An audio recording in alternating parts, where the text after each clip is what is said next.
Let's think physics educational প্ল্যাটফর্মে তোমাদের স্বাগত। আজকের কন্টেন্ট ক্লাস 10 পরিবেশের জন্য ভাবনা।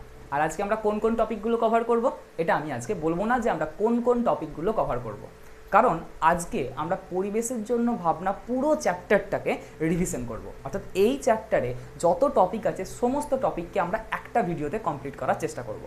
এবার প্রশ্ন হচ্ছে, ভিডিওটা প্রথমবার যারা দেখছো আমি তাদের কি সাজেস্ট করব, তুমি আগে নিজে ভাবো ব্যাপারটা, যে যদি তোমার এই পরিবেশের জন্য ভাবনা চ্যাপ্টারটা হয়তো আগে পড়া আছে বা তোমার পরীক্ষা সামনে চলে এসেছে, তোমাকে খুব তাড়াতাড়ি রিভিশন করতে হবে, তাহলে তুমি এই ভিডিওটা প্রথমেই দেখো।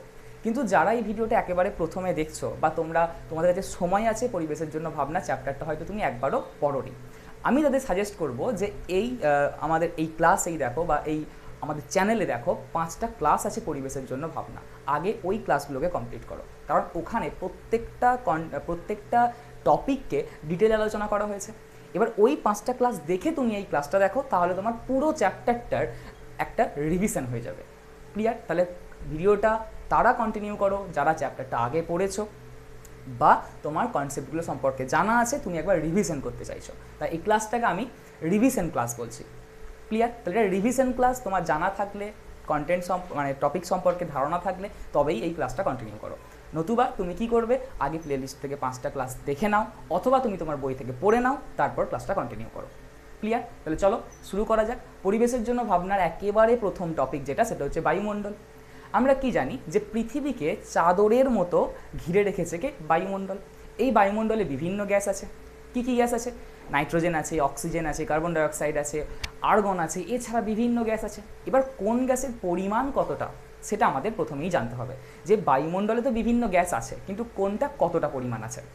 দেখো, তাহলে আমাদের প্রথম যেটা জানতে হবে যে বায়ুমণ্ডলে উপস্থিত গ্যাস।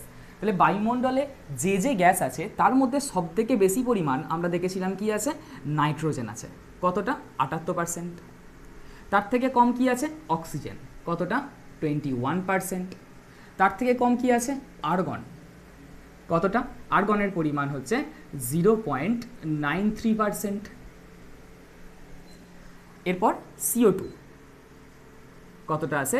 0.03%। এছাড়া বাকি যে গ্যাস তাদের সবাইকে মিলিয়ে আমরা কি বলবো?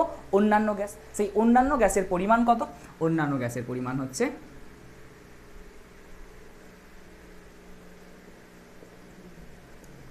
0.04%। তাহলে এই গেল আমাদের বায়ুমণ্ডলে উপস্থিত যে সমস্ত গ্যাসগুলো আছে সেই সমস্ত গ্যাসের কতটা পরিমাণ আছে। তাহলে বায়ুমণ্ডলে সবথেকে বেশি পরিমাণ কোন গ্যাস আছে? নাইট্রোজেন। তার থেকে কম অক্সিজেন। তার থেকে কম আর্গন। তার থেকে কম CO2। এবং ওটা বাদে বাকি সমস্ত গ্যাসের মোট পরিমাণ হচ্ছে কত? 0.04%। এরপর এই যে বায়ুমণ্ডল আছে, এই বায়ুমণ্ডলকে আমরা উষ্ণতার ভিত্তিতে, অর্থাৎ যত আমরা বায়ুমণ্ডলের ওপরের দিকে যাব দেখব কখনো উষ্ণতা কমছে, কখনো বাড়ছে। তাই উষ্ণতার চেঞ্জের ওপর ভিত্তি করে আমরা বায়ুমণ্ডলকে টোটাল 5টা ভাগে ভাগ করেছিলাম। নিশ্চয়ই মনে পড়ছে সেই ভাগগুলো কি কি? বায়ুমণ্ডলকে যে টোটাল 5টা ভাগে ভাগ করেছিলাম সেগুলো কি কি? একদম নিচে থেকে ওপরের দিকে যেগুলো ভাগ করেছিলাম, troposphere, stratosphere, mesosphere, thermosphere, exosphere. নিশ্চয়ই মনে পড়ছে। তাহলে এই যদি আমাদের পৃথিবী হয়, তাহলে পৃথিবী থেকে যত আমরা ওপরের দিকে উঠব, ওপরের দিকে যত উঠব, কার পরিবর্তন হবে? উষ্ণতার পরিবর্তন হবে। উষ্ণতা বলতে পারো বা তাপমাত্রা বলতে পারো, উষ্ণতার পরিবর্তন হবে। তাহলে বায়ুমণ্ডল থেকে যত আমরা ওপরের দিকে উঠবো কি হবে না? উষ্ণতার পরিবর্তন হবে। এই উষ্ণতার পরিবর্তনের উপর ভিত্তি করে আমরা বায়ুমণ্ডলের যে পুরো বায়ুমণ্ডলটাকে টোটাল 5টা ভাগে ভাগ করেছিলাম। কি কি? একদম প্রথমে যেটা আছে সেটা হচ্ছে ট্রোপোস্ফিয়ার, তারপর স্ট্র্যাটোস্ফিয়ার, তারপর মেসোস্ফিয়ার, তারপর থার্মোস্ফিয়ার, তারপর এক্সোস্ফিয়ার। অর্থাৎ পৃথিবীর একেবারে কাছে বায়ুমণ্ডলের যে স্তরটা অবস্থিত তার নাম হচ্ছে ট্রোপোস্ফিয়ার। তারপর স্ট্র্যাটোস্ফিয়ার, মেসোস্ফিয়ার, থার্মোস্ফিয়ার, আর অ্যাট লাস্ট একদম শেষে যে স্তরটা অবস্থিত যেটাকে আমরা বলেছিলাম এক্সোস্ফিয়ার। নিশ্চয়ই মনে পড়ছে। এইবার আমাদের যেটা করতে হবে, এই ট্রোপোস্ফিয়ার, স্ট্র্যাটোস্ফিয়ার, মেসোস্ফিয়ার, থার্মোস্ফিয়ার, এই যে স্তরগুলো আছে এই স্তরগুলো সম্পর্কে কিছু কিছু ইনফরমেশন আমাদের জানতে হবে, যেগুলো মাধ্যমিকে প্রায় আসে। তাহলে চলো একে একে আমরা প্রত্যেকটা স্তরের কি দেখব না? বৈশিষ্ট্য দেখব, যে কোন স্তর সম্পর্কে আমরা কি কি ইনফরমেশন জানি বা মাধ্যমিকে কীরকম টাইপের কোয়েশ্চেন এখান থেকে আমাদের আসে। তাহলে একদম যেটা আমরা দেখব সেটা হচ্ছে বায়ুমণ্ডলের স্তর। প্রথম স্তর যেটা সেটা হচ্ছে কি? আচ্ছা চলো প্রথমে আগে হেডিংটা করি। এই যে troposphere, stratosphere, mesosphere, thermosphere, exosphere, এই যে আমরা ভাগটা করেছি কিসের ভিত্তিতে করেছি? উচ্চতার সাপেক্ষে উষ্ণতার পরিবর্তন, অর্থাৎ আমরা পৃথিবীর মাটি থেকে ওপরের দিকে উঠব, যত ওপরের দিকে উঠব দেখব উষ্ণতার একটা পরিবর্তন হচ্ছে। সেই উষ্ণতার পরিবর্তনের উপর ভিত্তি করে আমরা এই কিন্তু 5টা ভাগ করেছি, এটা কিন্তু তোমাকে মাথায় রাখতে হবে। কার উপর ভিত্তি করে? উষ্ণতার পরিবর্তন, উচ্চতার সাথে উষ্ণতার পরিবর্তন। তাহলে বায়ুমণ্ডলের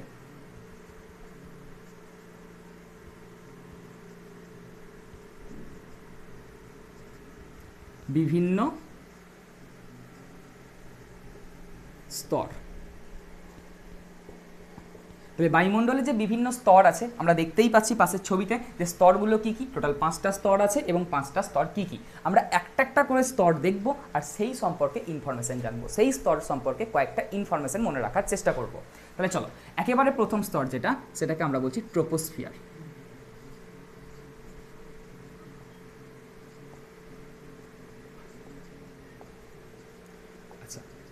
তাহলে একেবারে যে প্রথম স্তর সেটাই হচ্ছে কি না ট্রোপোস্ফিয়ার। এই ট্রোপোস্ফিয়ার অঞ্চলেই আমরা বসবাস করছি। আমরা কোথায় বাস করছি? আমরা তো পৃথিবীর একেবারে এই যে সারফেস আছে এই সারফেসে আমরা বসবাস করি। তাহলে আমরা কোন স্তরে বাস করছি? আমরা ট্রোপোস্ফিয়ার অঞ্চলে বাস করছি, তাই তো। বিভিন্ন রকমের যে বাড়িঘর, বিভিন্ন পর্বত, মালভূমি, সমভূমি যাই বলো না কেন, গাছপালা সমস্ত কিছু ট্রোপোস্ফিয়ার অঞ্চলে আছে। তাহলে আমরা কোথায় বাস করছি? ট্রোপোস্ফিয়ার অঞ্চলে।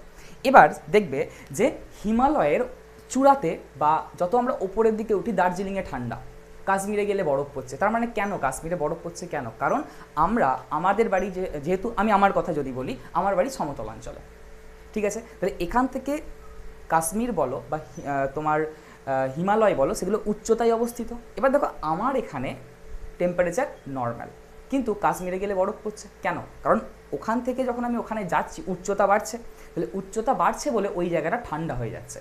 তার মানে ট্রোপোস্ফিয়ার অঞ্চলে কি হয়? উচ্চতা বাড়ার সাথে সাথে উষ্ণতা কমে যায়, উষ্ণতা কমে যায়। কি করে মনে রাখবো ব্যাপারটা? যে আমাদের এখানে তো বরফ পড়ছে না, কিন্তু হিমালয়ের চূড়াতে বরফ আছে।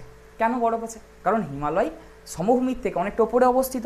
এবার তাহলে উচ্চতা যখন বেড়ে যাচ্ছে তখন কি হচ্ছে? উষ্ণতা বা তাপমাত্রা কমে যাচ্ছে, তার জন্যই তখন বরফ পড়ছে। তাহলে ট্রোপোস্ফিয়ার যে স্তর আছে সেই স্তরের যে প্রথম বৈশিষ্ট্য আমাদের মনে রাখতে হবে, সেটা হচ্ছে প্রথম ইম্পর্ট্যান্ট ইনফরমেশন, যে উচ্চতা বৃদ্ধির সাথে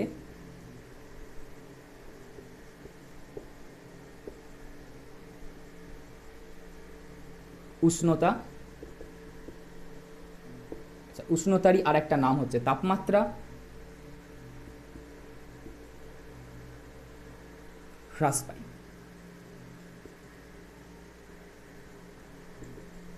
উচ্চতা বৃদ্ধির সাথে উষ্ণতা বা তাপমাত্রা কি হয়? হ্রাস পায়। কোন অঞ্চলে? ট্রোপোস্ফিয়ার অঞ্চলে। নেক্সট কি? এই ট্রোপোস্ফিয়ার অঞ্চলে আমরা জানি যে মেঘ ভেসে বেড়াচ্ছে। এবার এই মেঘ ভেসে বেড়ানোর জন্য এখানে বৃষ্টিপাত, বজ্রপাত, বিভিন্ন প্রাকৃতিক যে কি বলবো তোমাকে, প্রাকৃতিক যে ঘটনাগুলো সেগুলো ঘটছে। তার জন্য ট্রোপোস্ফিয়ারের আরেকটা নাম কি? আরেকটা নাম ছিল ক্ষুব্ধমণ্ডল। ক্ষুব্ধ মানে কি? রাগী, যেটা আমরা আগেই আলোচনা করেছি যে ট্রোপোস্ফিয়ারের আরেকটা নাম কি? ক্ষুব্ধমণ্ডল। কেন? কারণ ট্রোপোস্ফিয়ার অঞ্চলে ঝড় ঝঞ্ঝা বা প্রাকৃতিক যে বিভিন্ন বিপর্যয়গুলো দেখতে পাওয়া যায়, তার জন্য ট্রোপোস্ফিয়ার অঞ্চলের আরেকটা নাম কি? ক্ষুব্ধমণ্ডল। তাহলে আমাদের 2 নাম্বার ইনফরমেশন কি? একে ক্ষুব্ধ মণ্ডল বলে। এই গেল আমাদের 2 নাম্বার ইনফরমেশন ট্রোপোস্ফিয়ার সম্পর্কে। নেক্সট কি? নেক্সট হচ্ছে এই যে ট্রোপোস্ফিয়ার আর স্ট্র্যাটোস্ফিয়ার, ট্রোপোস্ফিয়ার আর স্ট্র্যাটোস্ফিয়ারের মাঝে কি আছে? ট্রোপোস্ফিয়ার আর স্ট্র্যাটোস্ফিয়ারকে তাহলে আলাদা করেছে কে? এটা আমরা মনে রেখেছিলাম যে এই যে ট্রোপোস্ফিয়ার আর স্ট্র্যাটোস্ফিয়ারের মাঝে যে অংশটা আছে তাকে আমরা কি বলি? ট্রোপোপোজ। কি বলি? ট্রোপোপোজ। তাহলে এই যে জায়গাটা, এটাকে আমরা কি বলছি? এটাকে আমরা বলছি ট্রোপোপোজ। কেন বলছি? কারণ এই ট্রোপোপোজই ট্রোপোস্ফিয়ার এবং স্ট্র্যাটোস্ফিয়ারকে আলাদা করেছে। তাহলে আমাদের 3 নাম্বার ইনফরমেশন আমরা পেয়ে গেলাম যে ট্রোপোস্ফিয়ারের ঊর্ধ্বসীমাকে কি বলে? এর ঊর্ধ্বসীমা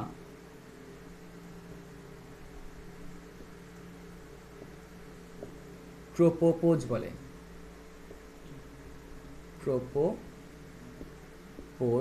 বলে। তাহলে এই গেল আমাদের ট্রোপোস্ফিয়ার সম্পর্কে 3টে ইনফরমেশন।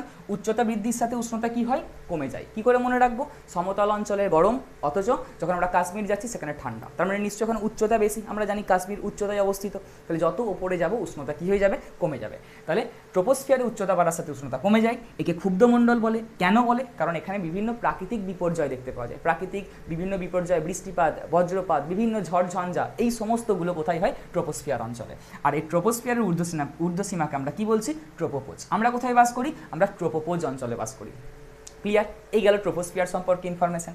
নেক্সট কি, নেক্সট হচ্ছে স্ট্র্যাটোস্ফিয়ার। চলো এটা মুছে দিই, ভিডিওটা পজ করে লিখে নাও যদি তোমরা লিখতে চাও। নেক্সট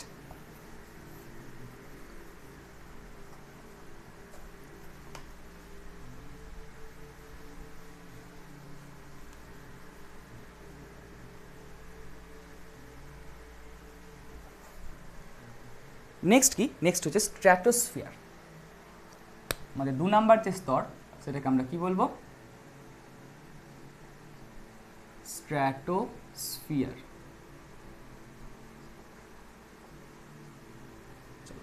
এই স্ট্র্যাটোস্ফিয়ার অঞ্চলে উচ্চতা বৃদ্ধির সাথে উষ্ণতার কেমন পরিবর্তন হয় এটা আমাদের জানতে হবে। তাই এখানে একটা ছোট্ট ব্যাপার আমাদের মনে রাখলেই আমরা এটা মনে রাখতে পারি। কি ব্যাপারটা, দেখো এখানে যে ঘটনা ঘটবে, মানে উচ্চতা বৃদ্ধির সাথে উষ্ণতার যেমন পরিবর্তন এই স্তরে ঘটবে, এখানে ঠিক তার অপোজিট বিহেভিয়ার দেখাবে। এখানে তার অপোজিট, এখানে তার অপোজিট, তার মানে প্রত্যেকটা স্তরে অপোজিট অপোজিট বিহেভিয়ার দেখাবে। তাহলে ট্রোপোস্ফিয়ার অঞ্চলে উচ্চতা বৃদ্ধির সাথে উষ্ণতা কি হয়ে গেছিল, কমে গেছিল, হ্রাস পেয়েছিল। তাহলে স্ট্র্যাটোস্ফিয়ারে কি হবে, ঠিক তার অপোজিট, উচ্চতা বৃদ্ধির সাথে উষ্ণতা বৃদ্ধি পাবে। তাহলে স্ট্র্যাটোস্ফিয়ার অঞ্চলের প্রথম যে পয়েন্ট, যে এটা এখানে কি হয় না, উচ্চতা বৃদ্ধির সাথে উষ্ণতা, উষ্ণতারই অপর নাম কিন্তু তাপমাত্রা, উষ্ণতা বৃদ্ধি পায়, বৃদ্ধি পায়। এই গেল স্ট্র্যাটোস্ফিয়ার সম্পর্কে আমাদের প্রথম ইনফরমেশন। 2 নাম্বার কি, যে সমস্ত মেঘ বা ঝড়ঝঞ্ঝা, বৃষ্টিপাত অর্থাৎ প্রাকৃতিক যে ঘটনাগুলি আছে সেই ঘটনাগুলো ট্রোপোস্ফিয়ার অঞ্চলে ঘটে, স্ট্র্যাটোস্ফিয়ারে কিন্তু ঘটে না। স্ট্র্যাটোস্ফিয়ারে যেহেতু বৃষ্টিপাত, ঝড়ঝঞ্ঝা এই সমস্ত কিছু দেখা যাচ্ছে না, তার জন্য স্ট্র্যাটোস্ফিয়ারের অপর নাম কি, দেখা যাচ্ছে না, শান্ত, তার জন্য কি ওর অপর নাম হচ্ছে শান্তমণ্ডল। তাহলে স্ট্র্যাটোস্ফিয়ারের অপর নাম কি, এর অপর নাম হচ্ছে শান্তমণ্ডল, শান্তমণ্ডল, স্ট্র্যাটোস্ফিয়ারের অপর নাম। নেক্সট কি, যেহেতু স্ট্র্যাটোস্ফিয়ার শান্তমণ্ডল, অর্থাৎ এখানে যেহেতু কোনো বিপর্যয়, প্রাকৃতিক যে বিপর্যয়গুলো বা বৃষ্টিপাত, ঝড়ঝঞ্ঝা এসব যেহেতু দেখা যাচ্ছে না, তাহলে প্লেনগুলো ওই স্তরেই চলাচল করবে। নিশ্চয়ই যেখানে ঝড়ঝঞ্ঝা আছে সেখানকে প্লেন চলাচল করবে না। প্লেন কোথায় চলাচল করবে, যেখানে শান্ত, যেখানে কোনো রকম ঝামেলা নেই, ঝামেলামুক্ত অঞ্চল দিয়েই প্লেন চলাচল করবে। তার জন্য স্ট্র্যাটোস্ফিয়ার অঞ্চল দিয়েই কী হয় না, প্লেন চলাচল করে। এটাও কিন্তু পরীক্ষায় আমাদের একটা কোয়েশ্চেন জিজ্ঞাসা করে যে কোন স্তরের মধ্য দিয়ে প্লেন চলাচল করে। তাহলে এই স্তরের মধ্য দিয়ে কি হয় না, প্লেন চলাচল করে।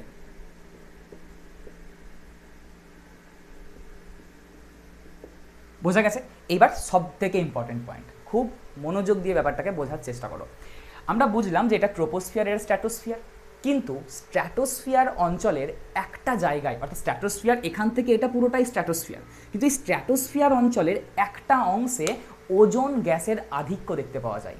কি দেখতে পাওয়া যায়, ওজোন গ্যাসের আধিক্য দেখতে পাওয়া যায়। অর্থাৎ স্ট্র্যাটোস্ফিয়ারের একটা অঞ্চল জুড়ে দেখা যায় সেই অঞ্চলটার প্রায় পুরোটা একটা বেল্টের মতো ওজোন গ্যাস রয়েছে। সেই স্তরটাকে আমরা কি নাম দিয়েছি, ওজোন মণ্ডল বা ওজোনোস্ফিয়ার। খুব মনোযোগ দিয়ে আরেকবার বলছি, স্ট্র্যাটোস্ফিয়ার অঞ্চলের একটা অঞ্চল, এই ধরো মোটামুটি তুমি একটা মাঝের কোনো একটা এরকম অঞ্চলকে ভাবতে পারো, যেই অঞ্চলটাতে কি হয়েছে না, এই যে অঞ্চলটা, এই অঞ্চলটার মধ্যে ওজোন গ্যাসের আধিক্য দেখতে পাওয়া যায়। আমরা জানি ওজনের সংকেত হচ্ছে O3, তাই ওজোন গ্যাসের আধিক্য দেখতে পাওয়া যায়। এই ওজোন গ্যাসের আধিক্য কোন স্তরের মধ্যে দেখতে পাওয়া যায়, স্ট্র্যাটোস্ফিয়ারের মধ্যেই। তার জন্য আমরা এই যে ছোট্ট মতো পোর্শনটা যেটা স্ট্র্যাটোস্ফিয়ারের মধ্যেই অবস্থিত, তাকে নাম দিয়েছি ওজোন মণ্ডল বা ওজোনোস্ফিয়ার, ওজোন মণ্ডল বা ওজোনোস্ফিয়ার।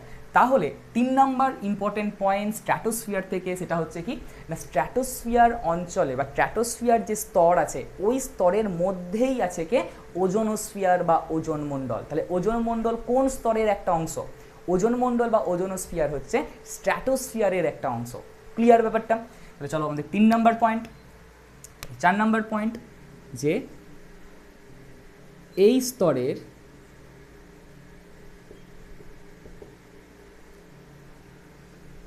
মধ্যেই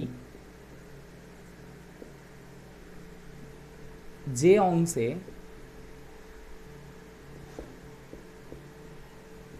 O3 ওজোন গ্যাসের আধিক্য দেখা যায়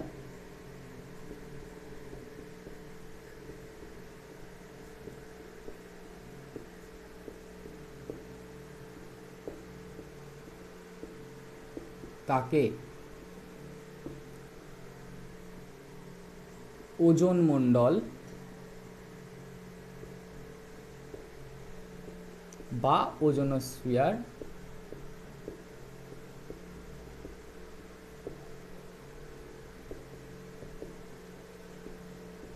বলে। খুব ইম্পর্টেন্ট পয়েন্ট যে ওজোন মণ্ডল বা ওজোনোস্ফিয়ার কোন স্তরের অংশ। তাহলে ওজোন মণ্ডল বা ওজোনোস্ফিয়ার কিছুই না, স্ট্র্যাটোস্ফিয়ারের মাঝে অবস্থিত। তার জন্য স্ট্র্যাটোস্ফিয়ারেরই অংশ হচ্ছে কি ওজোন মণ্ডল বা ওজোনোস্ফিয়ার। ক্লিয়ার? চলো নেক্সট ইনফরমেশন কি এর সম্পর্কে। এই যে স্ট্র্যাটোস্ফিয়ার তার উপরেই কি আছে মেসোস্ফিয়ার। এই স্ট্র্যাটোস্ফিয়ার আর মেসোস্ফিয়ারকে তাহলে কি আলাদা করেছে, বা স্ট্র্যাটোস্ফিয়ার আর মেসোস্ফিয়ারের মাঝের যে অংশটা তাকে আমরা কি বলবো? যেমন ট্রোপোস্ফিয়ারের ঊর্ধ্বসীমাকে কি বলেছিলাম? ট্রোপোপোজ। তাহলে একটু ভাবো, এই স্ট্র্যাটোস্ফিয়ারের ঊর্ধ্বসীমাকে আমরা কি বলবো? স্ট্র্যাটোপোজ। কি বলবো? স্ট্র্যাটোপোজ। তাহলে স্ট্র্যাটোস্ফিয়ারের ঊর্ধ্বসীমাকে আমরা কি বলবো? স্ট্র্যাটোপোজ। 5 নাম্বার,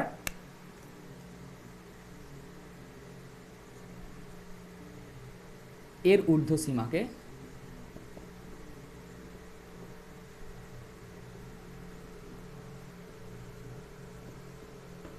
স্ট্র্যাটোপোজ বলে।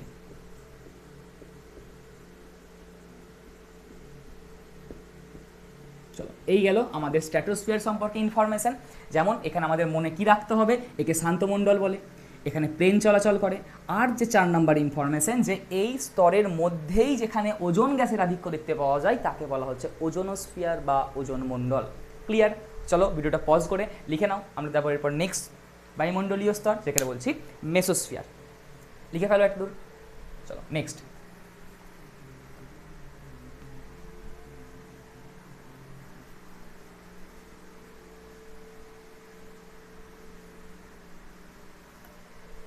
নেক্সট আমাদের বায়ুমণ্ডলীয় স্তর, সেটার নাম হচ্ছে মেসোস্ফিয়ার।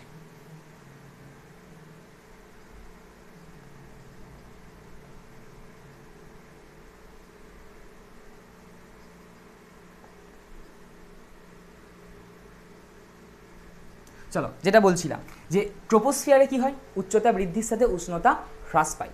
স্ট্র্যাটোস্ফিয়ারে কি হবে, কি বললাম, একটা মনে রাখলে বাকিগুলো সব অপোজিট হবে। তাহলে এখানে উচ্চতা বৃদ্ধির সাথে উষ্ণতা কমে যায়, এখানে উচ্চতা বৃদ্ধির সাথে উষ্ণতা বেড়ে যায়। এখানে কি হবে, উচ্চতা বৃদ্ধির সাথে উষ্ণতা আবার কমে যাবে। ক্লিয়ার? এখানে যা হবে এখানে তার অপোজিট, এখানে যা হবে এখানে তার অপোজিট, এখানে যা হবে এখানে তার অপোজিট অপোজিট বিহেভিয়ার দেখাবে। তাহলে ট্রোপোস্ফিয়ারে উচ্চতা বৃদ্ধির সাথে উষ্ণতা কমে যায়, এখানে বেড়ে যাবে, এখানে আবার কি হবে, কমে যাবে। তাহলে মেসোস্ফিয়ারের আমাদের প্রথম যে পয়েন্ট সেটা আমরা পেয়ে গেলাম যে উচ্চতা বৃদ্ধির সাথে 1 নাম্বার পয়েন্ট কি, চলো এখানে লিখি। 1 নাম্বার পয়েন্ট কি, উচ্চতা বৃদ্ধির সাথে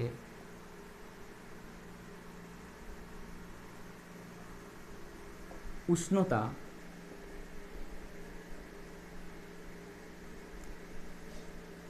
হ্রাস পায়।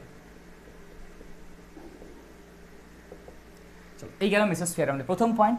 এরপর একটা খুব ইম্পর্টেন্ট পয়েন্ট যে মেসোস্ফিয়ারের উষ্ণতা সব থেকে কম হয়। অর্থাৎ যতগুলো বায়ুমণ্ডলীয় স্তর আছে, troposphere, stratosphere, mesosphere, thermosphere, exosphere, এই সমস্ত বায়ুমণ্ডলীয় স্তরের মধ্যে মেসোস্ফিয়ার স্তরের উষ্ণতা সর্বনিম্ন। এটা আমাদের পরীক্ষায় কোয়েশ্চেন জিজ্ঞাসা করে যে কোন স্তরের উষ্ণতা সর্বনিম্ন, তাহলে মেসোস্ফিয়ার স্তরের উষ্ণতা সর্বনিম্ন। তাহলে এটাই হচ্ছে আমাদের 2 নাম্বার ইনফরমেশন যে এই স্তরের উষ্ণতা সর্বনিম্ন হয়, বাকি স্তর অপেক্ষা এই স্তরের উষ্ণতা সব থেকে কম হয়। চলো নেক্সট কি, ট্রোপোস্ফিয়ারের ঊর্ধ্বসীমাকে ট্রোপোপোজ, স্ট্র্যাটোস্ফিয়ারের ঊর্ধ্বসীমাকে স্ট্র্যাটোপোজ, তাহলে মেসোস্ফিয়ারের ঊর্ধ্বসীমাকে কি বলবো? এই যে মেসোস্ফিয়ারের তাহলে ঊর্ধ্বসীমাকে কি বলবো? এই মেসোস্ফিয়ারের ঊর্ধ্বসীমাকে আমরা কি বলবো? মেসোপোজ। কি বলবো? মেসোপোজ। তাহলে চলো এটাই আমাদের 3 নাম্বার ইনফরমেশন, কি না এর ঊর্ধ্বসীমাকে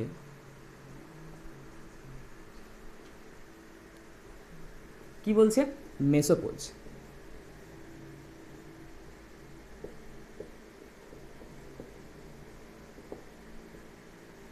ক্লিয়ার? এই গেল আমাদের মেসোস্ফিয়ার সম্পর্কে 3টি ইনফরমেশন।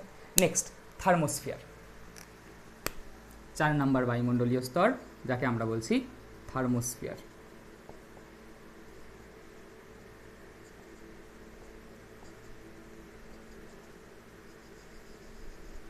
থার্মোস্ফিয়ার সম্পর্কে আমাদের কি ইনফরমেশন আমরা কি বলতে পারি? উচ্চতা বৃদ্ধির সাথে ট্রোপোস্ফিয়ারে উষ্ণতা কমে যায়, এখানে বেড়ে যাবে, এখানে কমে যাবে। তো থার্মোস্ফিয়ারে কি হবে? আবার বেড়ে যাবে, কারণ মেসোস্ফিয়ারে কমে যায়, তার অপোজিট বিহেভিয়ার দেখাবে থার্মোস্ফিয়ার। তাহলে থার্মোস্ফিয়ারে উচ্চতা বৃদ্ধির সাথে 1 নাম্বার ইনফরমেশন হচ্ছে যে উচ্চতা বৃদ্ধির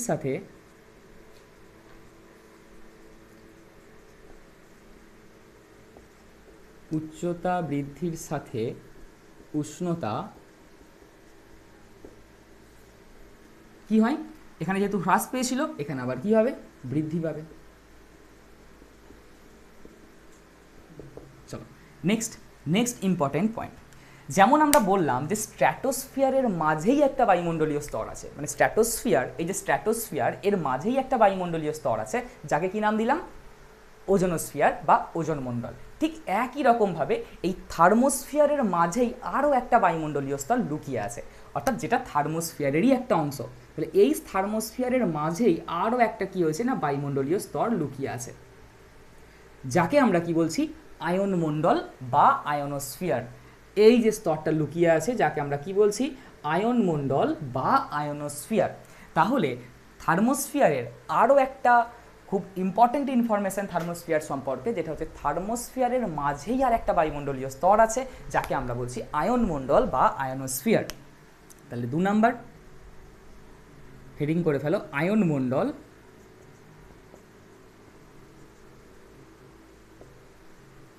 বা আয়নোস্ফিয়ার।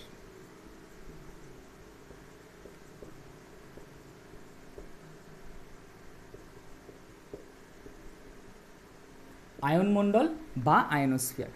এই আয়নমণ্ডল বা আয়নোস্ফিয়ার এটা কার অংশ? এটা অবশ্যই থার্মোস্ফিয়ারের আন্ডারে লিখেছি, মানে থার্মোস্ফিয়ারের অংশ। ক্লিয়ার? এইবার এই আয়নমণ্ডল অঞ্চলে কি কি ঘটনা ঘটে? এই আয়নমণ্ডলে বেশ কিছু ঘটনা ঘটে। কি? আয়নমণ্ডলে মেরুজ্যোতি দেখতে পাওয়া যায়। কি দেখা যায়? আয়নমণ্ডলের আন্ডারে আমরা লিখব মেরুজ্যোতি দেখা যায়।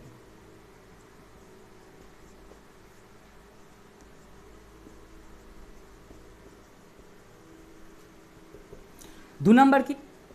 আমাদের যে রেডিও স্টেশন আছে, ধরো আমাদের কাছাকাছি রেডিও স্টেশন হচ্ছে কলকাতা। তা কলকাতা থেকে যখন কোনো একটা বার্তা রেডিওর মাধ্যমে পাঠানো হচ্ছে, তখন কি হয়? সেই বার্তাটা বায়ুমণ্ডল দ্বারা প্রতিফলিত হয়, অর্থাৎ বায়ুমণ্ডলে ধাক্কা মারে, আবার পৃথিবীতে আসে, আবার ধাক্কা মারে, আবার পৃথিবীতে ফিরে আসে। এইভাবে বায়ুমণ্ডল দ্বারা প্রতিফলিত হয়ে হয়ে সেটা দূরে কি হয় না সম্প্রচার হয়।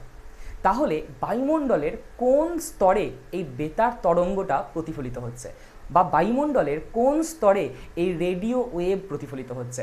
বায়ুমণ্ডলের এই যে আয়নমণ্ডল বা আয়নোস্ফিয়ার, এই স্তরে কি হয় না বেতার তরঙ্গ প্রতিফলিত হয়। বেতার তরঙ্গ প্রতিফলিত হয়।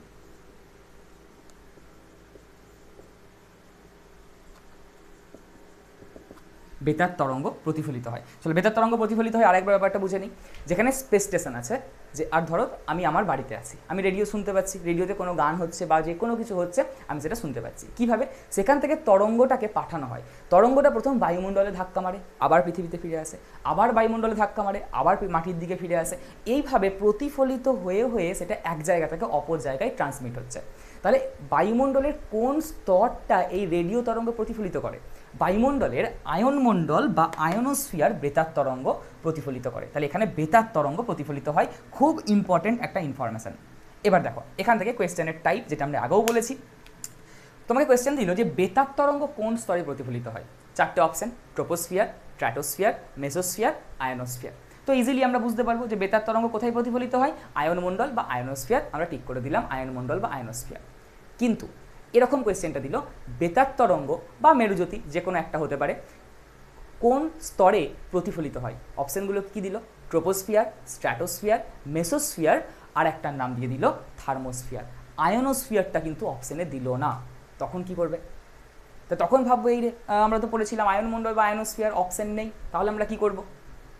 ব্যাপারটা হচ্ছে দেখো, আয়নমণ্ডল বা আয়নোস্ফিয়ার কার অংশ? থার্মোস্ফিয়ারের অংশ। তাহলে যদি বেতার তরঙ্গ আয়নোস্ফিয়ারে প্রতিফলিত হয় তাহলে অবশ্যই থার্মোস্ফিয়ারেও হবে, কারণ থার্মোস্ফিয়ারেরই তো একটা অংশ আয়নমণ্ডল বা আয়নোস্ফিয়ার। তাহলে সেক্ষেত্রে আমরা অপশানটা কী করব? অপশানটা করব থার্মোস্ফিয়ার। তাহলে আমরা প্রথম দেখব বেতার তরঙ্গ বা মেরুজ্যোতি কোথায় দেখতে পাওয়া যায়। যদি দেখি অপশানে আয়নমণ্ডল বা আয়নোস্ফিয়ার আছে তাহলে সেটা আমাদের কারেক্ট হবে। যদি এই অপশানটা না থাকে তখন আমরা থার্মোস্ফিয়ারকে কারেক্ট করব। ক্লিয়ার? এই জায়গাটা কিন্তু তোমাকে একটু মনে রাখতে হবে, কারণ অনেক সময় কোয়েশ্চেনের অপশানে এটা থাকে, কখনো এটা থাকে, তো তোমাকে বুঝে ঠিক করতে হবে কোনটা হবে। ক্লিয়ার? নেক্সট, লাস্ট বায়ুমণ্ডলীয় স্তর, যেটাকে আমরা একেবারে 5 নাম্বার বায়ুমণ্ডলীয় স্তর, একেবারে বাইরে অবস্থিত, কি? এক্সোস্ফিয়ার। 5 নাম্বার বায়ুমণ্ডলীয় স্তর, যাকে আমরা বলছি এক্সোস্ফিয়ার।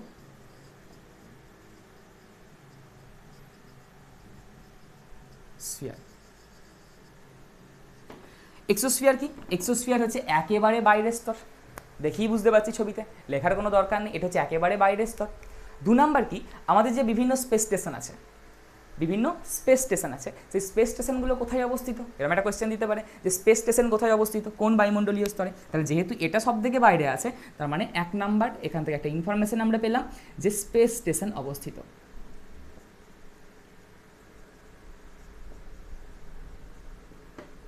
কোথায় অবস্থিত?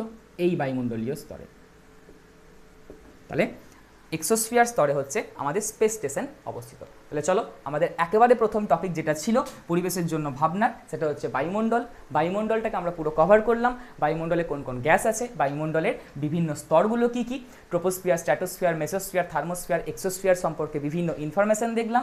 আর যেটা খুব ভালো করে মনে রাখতে হবে, স্ট্র্যাটোস্ফিয়ারের মাঝেই কিন্তু ওজোনমণ্ডল বা ওজোনোস্ফিয়ার আছে, থার্মোস্ফিয়ারের মাঝেই কিন্তু আয়নমণ্ডল বা আয়নোস্ফিয়ার আছে।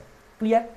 নেক্সট, তাহলে আমরা উচ্চতা বৃদ্ধির সাথে উষ্ণতার কেমন পরিবর্তন হয় এইটার উপর ভিত্তি করে, চলো লিখবে, একবার ভিডিওটা পজ করে যদি লিখতে চাও লিখে নাও। নেক্সট, উচ্চতা বৃদ্ধির সাথে উষ্ণতার কেমন পরিবর্তন হয় এইটাকে দেখে আমরা বায়ুমণ্ডলকে কি করলাম? 5টা ভাগে ভাগ করেছিলাম। কার পরিবর্তন? উচ্চতা বৃদ্ধির সাথে উষ্ণতার পরিবর্তন। আচ্ছা, এবার যদি বলি যে উচ্চতা বৃদ্ধির সাথে বায়ুর চাপের কেমন পরিবর্তন হয়, উচ্চতা বৃদ্ধির সাথে বায়ুর চাপের কেমন পরিবর্তন হয়, অর্থাৎ আমরা যদি এরকমভাবে ওপরের দিকে উঠি তাহলে উষ্ণতার কেমন পরিবর্তন হয়, এখানে কমে, এখানে বাড়ে, এখানে কমে, এখানে বাড়ে, এটা আমরা জানতে পারলাম। কোনো একরকম পরিবর্তন হয় না, বিভিন্ন রকমের পরিবর্তন হয় উষ্ণতার। চাপের কেমন পরিবর্তন হয় না, আমরা যখনই বায়ুমণ্ডলের নিচ থেকে ওপরের দিকে যাব তখনই একটা কথাই হবে, সেটা হচ্ছে চাপ হ্রাস পায়। যত ওপরের দিকে যাব তত চাপ কি হবে? হ্রাস পাবে। এই কথাটা তুমি শুধু মনে রাখো। চলো আমাদের নেক্সট টপিক, যেটা হচ্ছে ওজোন স্তর বা ওজোন মণ্ডল। তাহলে আমরা কি দেখলাম যে ওজোন স্তর বা ওজোন মণ্ডল বায়ুমণ্ডলের কোন স্তরের অংশ? বায়ুমণ্ডলের স্ট্র্যাটোস্ফিয়ার অঞ্চলের, স্ট্র্যাটোস্ফিয়ার স্তরেরই মধ্যে এটা অবস্থিত। তার মানে স্ট্র্যাটোস্ফিয়ার অঞ্চলেরই একটা অংশ হচ্ছে ওজোন মণ্ডল বা ওজোনোস্ফিয়ার। তাহলে এটাই আমাদের প্রথম ইনফরমেশন, যেটা আমরা জানি যে ওজোন মণ্ডল কি না, এটা হচ্ছে স্ট্র্যাটোস্ফিয়ারের একটা অংশ। স্ট্র্যাটোস্ফিয়ার এর অংশ। ওজোন স্তরের আধিক্য কোন স্তরে দেখতে পাওয়া যায়? ওজোন মণ্ডলে। ওজোন মণ্ডল কোথায় অবস্থিত? স্ট্র্যাটোস্ফিয়ারের স্ট্র্যাটোস্ফিয়ার স্তরে অবস্থিত। তাহলে এটা হচ্ছে স্ট্র্যাটোস্ফিয়ারের অংশ। 2 নম্বর ওজোন মণ্ডল সম্পর্কে আমাদের ইনফরমেশন কি? এই যে ওজোন স্তর বা ওজোন মণ্ডল, এটা কি কাজ করে? পৃথিবী আছে, পৃথিবীকে পুরো একটা বেল্টের মতো ঘিরে রেখেছে কে? ওজোন মণ্ডল বা ওজোন মণ্ডল বা ওজোনোস্ফিয়ার। এবার এই ওজোন স্তর এর কাজ কি? এটা পৃথিবী সূর্য থেকে বিভিন্ন আলো, সূর্য আমাদের কী দেয়? সূর্য আমাদের আলো দেয়। এছাড়া সূর্য থেকে আর কি কি আসে? সূর্য থেকে তাপ আসে, এছাড়া সূর্য থেকে আর এক প্রকার রশ্মি আসে যাকে আমরা বলি অতি বেগুনি রশ্মি, যেটা জীবজন্তু বা উদ্ভিদের জন্য কিন্তু একটা ক্ষতিকর। এই অতিবেগুনি রশ্মিকে অতিবেগুনির হাত থেকে আমাদের যে পৃথিবীর মধ্যে যে জীবকুল, উদ্ভিদ বলো প্রাণী বলো, সবাইকে রক্ষা করছে কে? ওজোন মণ্ডল বা ওজোন স্তর। তাহলে এই ওজোন স্তর আমাদের কি উপকার করে না? ওজোন স্তর সূর্য থেকে আসা অতিবেগুনি রশ্মিকে পৃথিবীর মধ্যে ঢুকতে দেয় না। ক্লিয়ার? এটাও কোয়েশ্চেন অনেক সময় মাধ্যমিকে দেয় যে ওজোন স্তর বা ওজোন মণ্ডল সূর্য থেকে আসা কোন রশ্মিকে প্রতিহত করে? আসতে দেয় না। কাকে? অতিবেগুনি রশ্মি। তাহলে ওজোন মণ্ডলের কাজ কি? ওজোন মণ্ডল সূর্য থেকে আসা অতিবেগুনি রশ্মি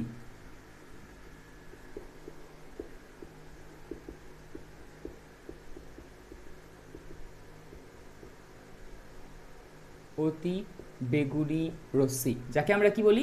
আলট্রা ভায়োলেট রে, তার জন্য শর্টে বলি ইউভি রে, আলট্রা ভায়োলেট রে। অতি বেগুনি রশ্মির হাত থেকে বা অতি বেগুনি রশ্মি, সূর্য থেকে আসা অতি বেগুনি রশ্মি প্রতিহত করে, লিখে দাও, প্রতিহত করে। তাহলে ওজোন মণ্ডল বা ওজোন স্তরের মূল কাজ কি? ওজোন মণ্ডল বা ওজোন স্তরের মূল কাজ হচ্ছে সূর্য থেকে যে অতিবেগুনি রশ্মি আসছে, সেই অতিবেগুনি রশ্মির হাত থেকে পৃথিবীর জীবকুলকে কে রক্ষা করছে? ওজোন মণ্ডল বা ওজোন স্তর। নেক্সট কোয়েশ্চেন কি? নেক্সট কোয়েশ্চেন, এই যে ওজোন মণ্ডলের মধ্যে কি আছে বা ওজোন স্তরের মধ্যে কোন গ্যাস আছে? আমরা জানি ওজোন মণ্ডল বা ওজোন স্তরের মধ্যে ওজোন গ্যাস আছে। ওজোন গ্যাসের সংকেত কি? O3। সেই ওজোন গ্যাস কিভাবে সৃষ্টি হয়? ওজোন গ্যাস প্রকৃতিতে কিভাবে সৃষ্টি হলো সেটা আমাদের জানতে হবে। তাহলে ওজোন গ্যাস কিভাবে সৃষ্টি হয়? O3 গ্যাস কিভাবে সৃষ্টি হয়, এটা আমাদের এবার জানতে হবে। এই যে ওজোন গ্যাস সৃষ্টি হয় সাধারণত অক্সিজেন থেকে, কিন্তু এটা একেবারে একটা স্টেপে হয় না, দুটো স্টেপে এই বিক্রিয়াটা ঘটে, তাই তো? তো ওজোন গ্যাস যেটা সৃষ্টি হয় সেটা দুটো স্টেপে ঘটে, যেটা আমরা আগেই দেখেছিলাম। কীরকম? প্রথম স্টেপ কী ছিল? প্রথম স্টেপ হচ্ছে যে আমাদের যে বায়ুমণ্ডলে অক্সিজেন গ্যাস আছে, সেই অক্সিজেন গ্যাসে যখনই সূর্যের আলো এসে পড়ে বা সূর্যালোক এসে পড়ে, তখনই কি হয়?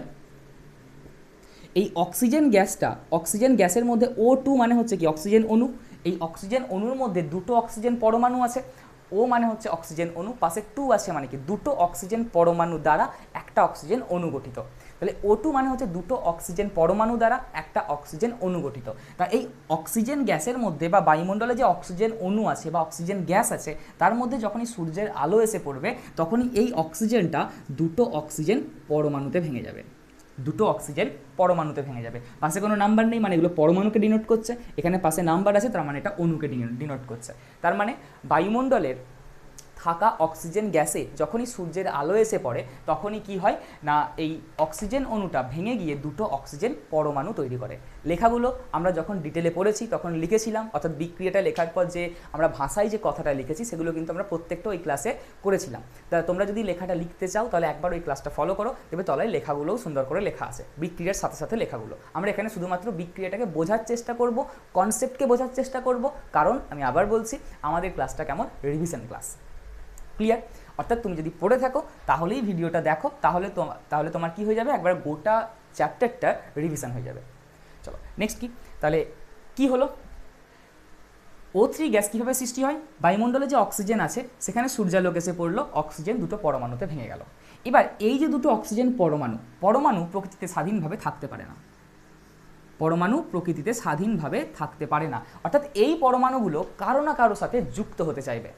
তা এই ধরো একটা পরমাণু, এ কি হলো? বাতাসে আরও তো অক্সিজেন আছে, একটা অক্সিজেন অণু ভেঙেছে, আরও তো অক্সিজেন অণু আছে, আরও একটা অক্সিজেন অণুর সাথে এই ধরো একটা পরমাণু যুক্ত হলো, যুক্ত হয়ে কি তৈরি করলো? ওজোন। কারণ O2 প্লাস এখানে একটা O, তার মানে 2 + 1 সমান কত হয়ে গেল? O3। তাহলে বায়ুমণ্ডলের, ভালো করে আরেকবার, বায়ুমণ্ডলের অক্সিজেন অণু ভেঙে গিয়ে দুটো অক্সিজেন পরমাণু, সেই অক্সিজেন পরমাণু স্বাধীনভাবে থাকতে পারছে না, সে আরও অক্সিজেন অণুর সাথে যুক্ত হয়ে তৈরি করলো কি? O3 বা ওজোন গ্যাস। এইভাবে কি হয় না আমাদের পৃথিবীতে ওজোন গ্যাস সৃষ্টি হয়। কোথা থেকে সৃষ্টি হয়? অক্সিজেন থেকে। কিভাবে? সূর্যের আলোর সাহায্য নিয়ে একটা রাসায়নিক বিক্রিয়া ঘটছে, এখানেও সূর্যালোক লাগে, অর্থাৎ সূর্যের আলোর সাহায্য নিয়ে কিন্তু এই পুরো বিক্রিয়াটা হচ্ছে। তার জন্য ওজোন গ্যাস সৃষ্টি হওয়ার এই যে বিক্রিয়াটা, এই বিক্রিয়াটার আরও একটা নাম হচ্ছে আলোক রাসায়নিক বিক্রিয়া, কারণ আলো ছাড়া এই বিক্রিয়াটা ঘটবে না। তাহলে আলোক রাসায়নিক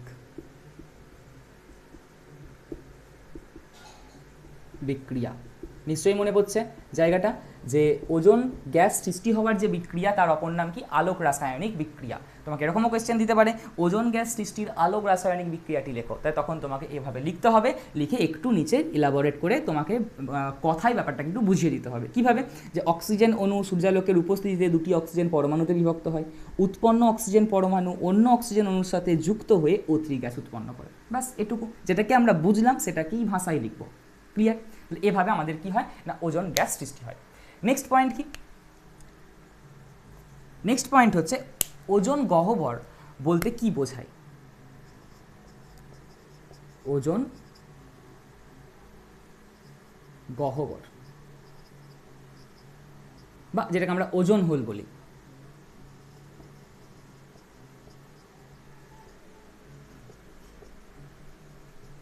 ওজোন গহ্বর বা ওজোন হোল বলতে কি বোঝায়? আমরা কি জানি যে পৃথিবীকে ধরো এটা যদি পৃথিবী হয়, এটা যদি আমাদের পৃথিবী হয়, পৃথিবীকে ঘিরে রেখেছে কে? বায়ুমণ্ডলীয় স্তর।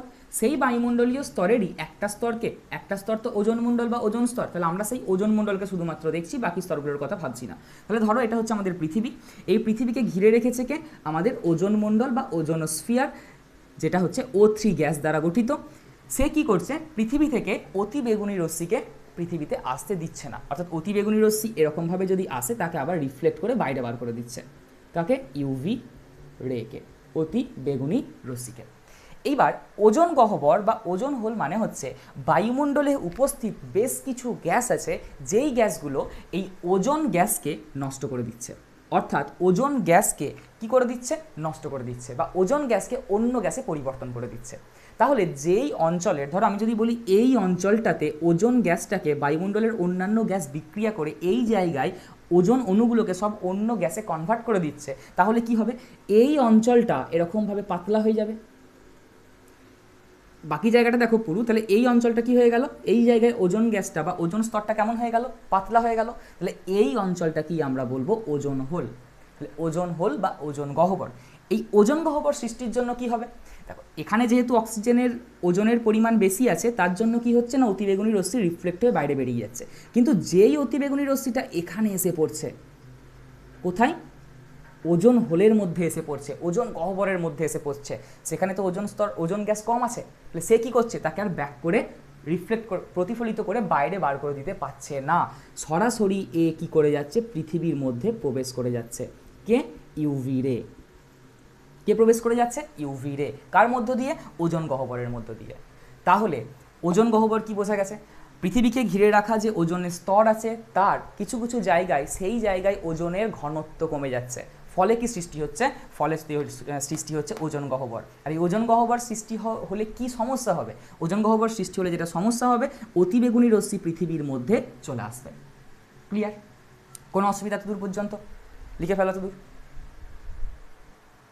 চলো নেক্সট, এই যে আমরা দেখলাম যে ওজোন হোল সৃষ্টি হলো বা ওজোন গহ্বর সৃষ্টি হলো, এটা কি বললাম যে কোনো কোনো গ্যাস এই ওজোন স্তরটাকে ধ্বংস করে দিচ্ছে, তাহলে তার জন্যই ওজোন গহ্বর বা ওজোন হোল সৃষ্টি হচ্ছে। তাহলে কোন কোন গ্যাস ওজোন স্তরকে ধ্বংস করছে বা কোন কোন গ্যাস ওজোন গহ্বর সৃষ্টির জন্য দায়ী, সেই গ্যাসগুলোর নাম কি কি? একদম প্রথমে যেটা আছে সেটার নাম যে সিএফসি।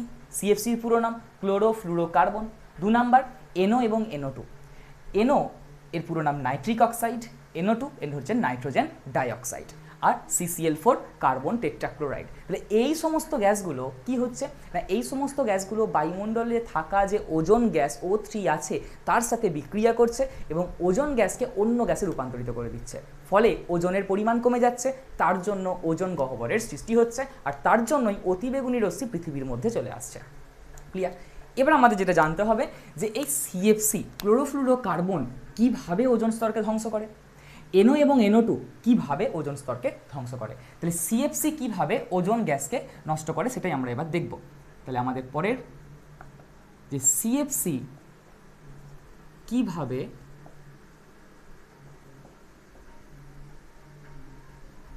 ওজন গহ্বর বা ওজন হোল সৃষ্টি করে।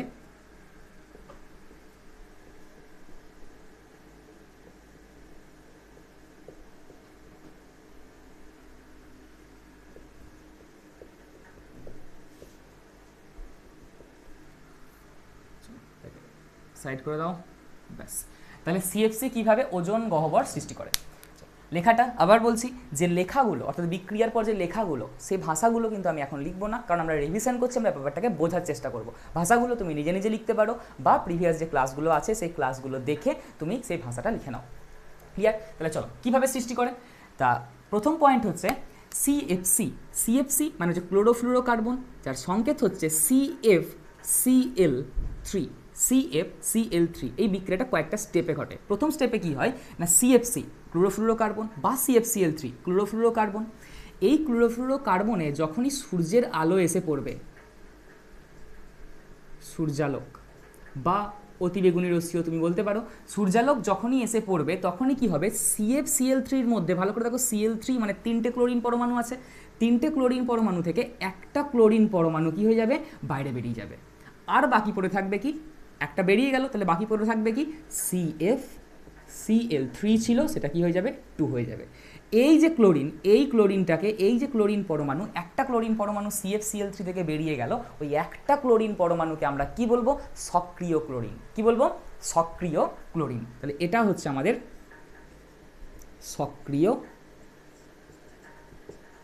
ক্লোরিন।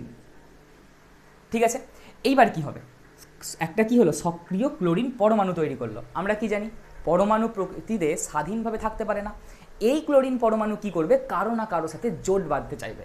কার সাথে জোট বাঁধবে, এই ক্লোরিন পরমাণু বায়ুমণ্ডলে থাকা যে ওজোন গ্যাস আছে, অর্থাৎ O3 যে গ্যাস আছে, তার সঙ্গে যুক্ত হতে চাইবে। কে, এই ক্লোরিন পরমাণুটা, সক্রিয় ক্লোরিন পরমাণু। কার উপস্থিতিতে, সূর্যের আলোর উপস্থিতিতে, অর্থাৎ সূর্যালোকের উপস্থিতিতে। কি হবে, ক্লোরিনের সাথে যোগ হতে চাইবে। কিন্তু O3 মানে কি, যার মধ্যে 3টে অক্সিজেন আছে, তা 3টে অক্সিজেন এক জায়গায় আছে, সেখানে ক্লোরিন ঢুকতে চাইছে। তাহলে কিভাবে ঢুকবে, একটা অক্সিজেনকে বাইরে বার করে দেবে এবং ক্লোরিন কি করবে না, O3-র সাথে যুক্ত হয়ে যাবে। তাহলে কি করবে, ভালো করে দেখো, ক্লোরিন কি করবে, এখান থেকে একটা অক্সিজেনকে বাইরে বার করে দেবে। কি করবে, একটা অক্সিজেনকে বাইরে বার করে দেবে। বা তুমি বলতে পারো Cl কি করবে না, এখান থেকে একটা ক্লোরিন অক্সিজেনকে বাইরে বার করে দেবে, দিয়ে তার সাথে কে যুক্ত হয়ে যাবে, Cl যুক্ত হয়ে যাবে। তাহলে কি উৎপন্ন করবে, ClO উৎপন্ন করবে। আর পড়ে থাকবে কি, এখানে দেখো 3টে অক্সিজেন ছিল, একটা বেরিয়ে গিয়ে ক্লোরিনের সাথে যুক্ত হয়ে গেল, তাহলে বাকি পড়ে রইল কে, O2। বুঝতে পারলাম কি বললাম ব্যাপারটা, যে O3 ক্লোরিনের সাথে যুক্ত হবে। এই যে ক্লোরিন তৈরি হলো, সে কার সাথে যুক্ত হবে, বায়ুমণ্ডলের ওজনের সাথে যুক্ত হবে। তাহলে O3-র সাথে যখনই Cl যুক্ত হবে, কিভাবে যুক্ত হবে, এ O3 থেকে একটা অক্সিজেনকে বাইরে বার করে দেবে, সেই অক্সিজেনের সাথে কি হবে, ক্লোরিন যুক্ত হয়ে যাবে, দিয়ে উৎপন্ন করবে ClO। আর এখান থেকে যেহেতু একটা অক্সিজেন মাইনাস হয়ে গেছে, তাহলে এটা কি হয়ে যাবে, O3 ছিল, সে হয়ে যাবে কি O2, অর্থাৎ অক্সিজেন গ্যাস উৎপন্ন করবে। তাহলে দেখো, ছিল কি O3, হলো কি O2, তাহলে ওজন গ্যাসের পরিমাণ কমে গেল। তো O3 থেকে তো ওজন থেকে তো অক্সিজেন তৈরি হয়ে গেল, তাহলে ওজন গ্যাসের পরিমাণ কমে গেল। তো এখানেই কিন্তু বিক্রিয়াটা শেষ নয়। এই যে ক্লোরিন পরমাণু ClO তৈরি হলো, এই ClO আবার কি করবে, 3 নম্বর স্টেপে গিয়ে কি করবে, এ আরও প্রকৃতিতে থাকা আরও ওজনের সাথে বিক্রিয়া করবে। কার উপস্থিতিতে, সেই সূর্যের আলোর উপস্থিতিতে। বিক্রিয়া এখানেই শেষ নয়। উৎপন্ন ClO আবার কি করবে, আরও অতিরিক্ত বাতাসে আরও যে ওজোন গ্যাস আছে তার সাথে বিক্রিয়া করবে, দিয়ে কি হবে, এই ক্লোরিন পরমাণু এই অক্সিজেনটা একে দিয়ে দেবে। কাকে দিয়ে দেবে, ওজনকে দিয়ে দেবে। তাহলে এখান থেকে যখনই অক্সিজেন বেরিয়ে গেল, ClO থেকে Cl হয়ে গেল, প্লাস এই অক্সিজেন বেরিয়ে এখানে চলে এলো। তার মানে ব্যাপারটা কেমন হলো, O4 মানে 4টে অক্সিজেন হয়ে গেল। 4টে অক্সিজেন ওভাবে আমরা লিখতে পারি না, আমরা কি লিখবো, 2O2, অর্থাৎ 2 অণু অক্সিজেন গ্যাস উৎপন্ন করলো। সামনেটা হচ্ছে 2 অণু আর এটা হচ্ছে অক্সিজেন গ্যাস। তাহলে দেখো 2 2 4, তাহলে 4টে অক্সিজেন পরমাণু যুক্ত হয়ে 2টো অক্সিজেন অণু তৈরি করলো। তাহলে ভালো করে দেখো, ছিল কি CFCl3, সেখান থেকে ক্লোরিন, সক্রিয় ক্লোরিন তৈরি হলো। সক্রিয় ক্লোরিন আর অতিরিক্ত বা বাতাসের ওজনের সাথে যুক্ত হয়ে ClO এবং অক্সিজেন গ্যাস উৎপন্ন করলো। উৎপন্ন ClO এখানেই থামলো না, সে আরও অতিরিক্ত ওজনের সাথে যুক্ত হয়ে ক্লোরিন এবং O2 তৈরি করলো। দেখো আবার ক্লোরিন পরমাণু তৈরি হয়ে গেছে, সে আবার বিক্রিয়া করবে, এই সেম লাস্ট দুটো স্টেপের বিক্রিয়া কন্টিনিউয়াসলি চলতেই থাকবে। তাহলে বাতাসে অক্সিজেনের ওজনের পরিমাণ কি হয়ে যাচ্ছে? কমে যাচ্ছে। ক্লোরিন কি করছে? ভালো করে দেখো, ক্লোরিন কি করছে? ওজনকে অক্সিজেনে কনভার্ট করছে, ওজনকে অক্সিজেনে কনভার্ট করে দিচ্ছে। তাহলে ওজনের পরিমাণ কমে যাচ্ছে, ফলে কি হচ্ছে? ওজোন গহ্বর বা ওজোন স্তর আস্তে আস্তে ধ্বংস হয়ে যাচ্ছে। ক্লিয়ার? এই গেল বিক্রিয়াটা, ভাষাটা তোমরা নিজে নিজে লিখে নাও। নেক্সট কি? নেক্সট হচ্ছে এই যে CFCl3 বা ক্লোরোফ্লুরোকার্বন, একটা কোয়েশ্চেন দেয় যে CFCl3 বা ক্লোরোফ্লুরোকার্বন থেকে নির্গত কোন পরমাণু ওজোন স্তর ধ্বংস করে? তাহলে ভালো করে দেখো, CFCl3 থেকে নির্গত কোন পরমাণু? ক্লোরিন পরমাণু ওজোন গ্যাসকে নষ্ট করছে। তাহলে এটাও লিখে নাও, CFC থেকে নির্গত Cl পরমাণু, ক্লোরিন পরমাণু কি করে? ওজোন স্তর ধ্বংস করে।